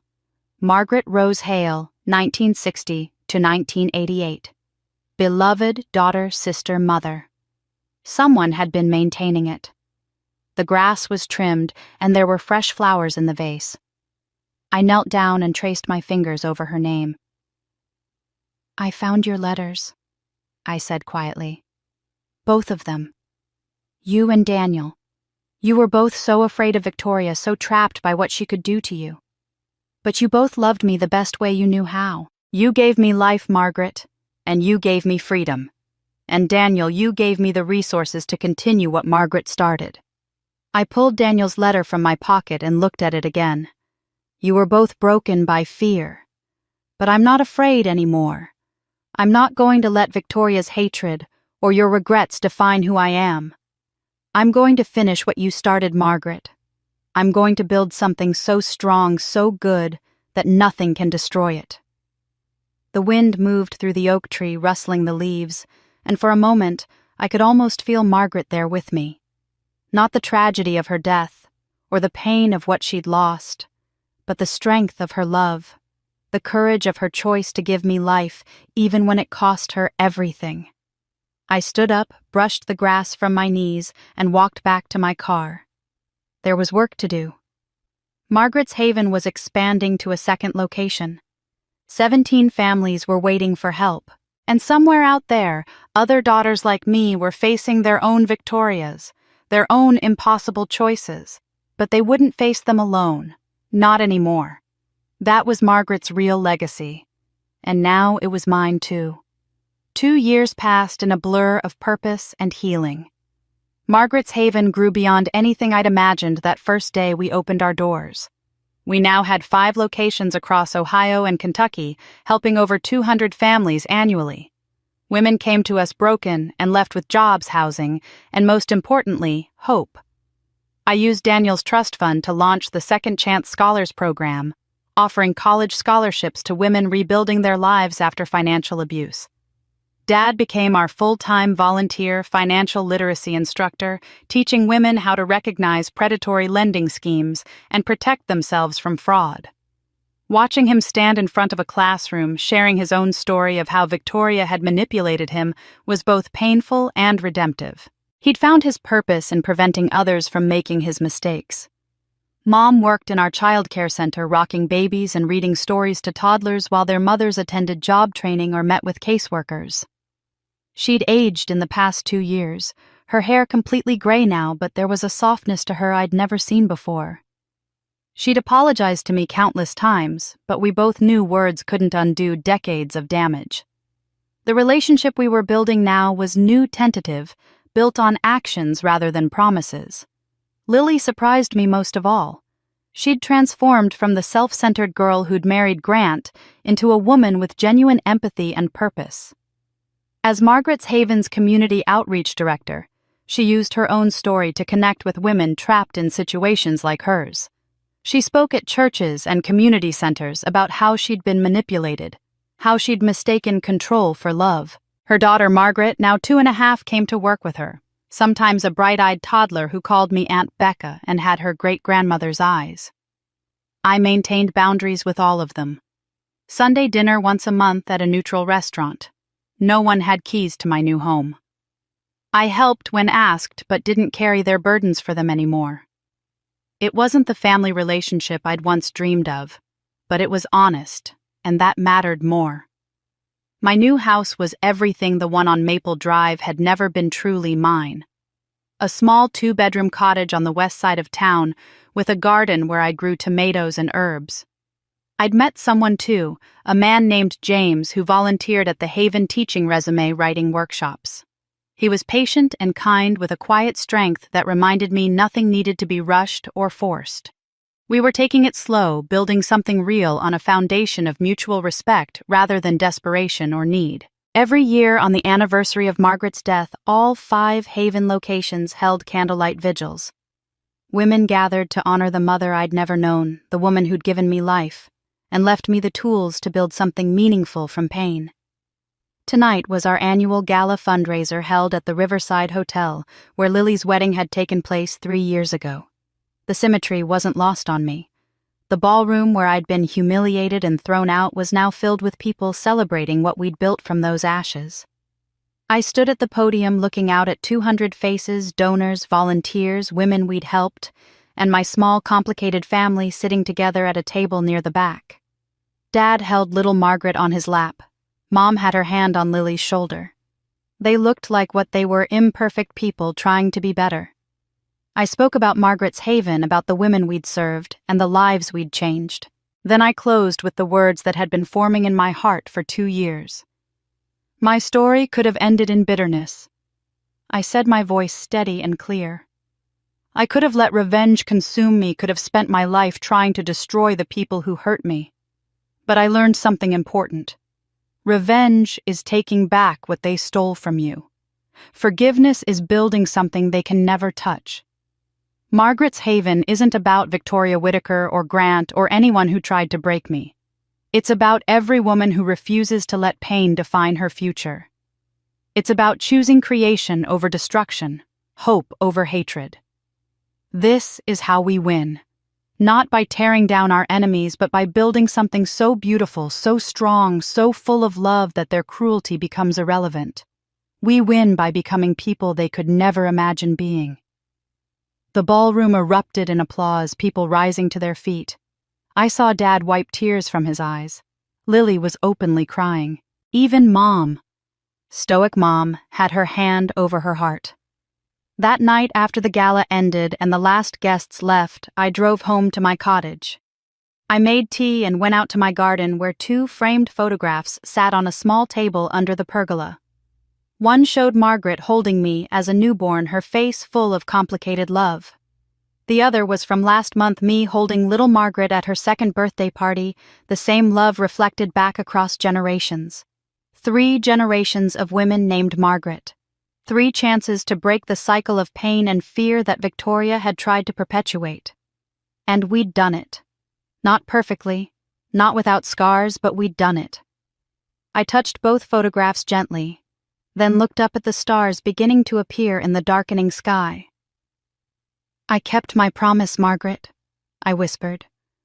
I finished what you started. I built something that will last long after all of us are gone. Something made of love instead of hatred. Something that can never be stolen or destroyed. The garden was quiet except for crickets singing in the warm evening air. Somewhere in the distance I heard a child laughing.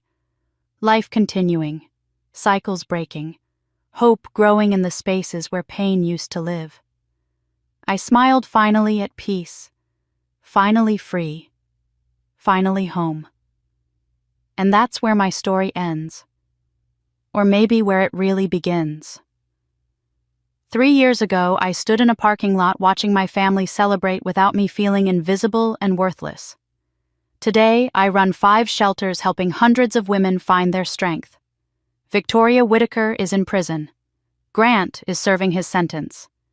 And me, I'm finally free. But here's what I want you to understand. This story isn't just about me. It's about every woman who's been told she doesn't matter, every daughter who's been used and discarded, every person who's had to choose between revenge and healing. If you're watching this and you see yourself in my story, know this: you deserve better. You deserve to be seen, valued, and respected, and you have the power to break the cycle. Margaret taught me that love isn't about holding on to people who hurt you. It's about building something so beautiful that their cruelty becomes irrelevant. That's what Margaret's Haven represents. That's what forgiveness really means. Now I want to hear from you. Have you ever felt invisible in your own family? Have you had to choose between justice and mercy? What would you have done in my situation? Drop your thoughts in the comments below, because your story matters just as much as mine. And if this story moved you, if it made you think or feel something, please hit that subscribe button and turn on notifications. I share stories like this every week, stories about real people facing impossible choices and finding the courage to keep going. Your subscription helps these stories reach the people who need them most. Share this video with someone who needs to hear it. Someone who's struggling with family betrayal, financial abuse, or just feeling like they don't matter. Let them know they're not alone. Thank you for listening to my story. Thank you for being here.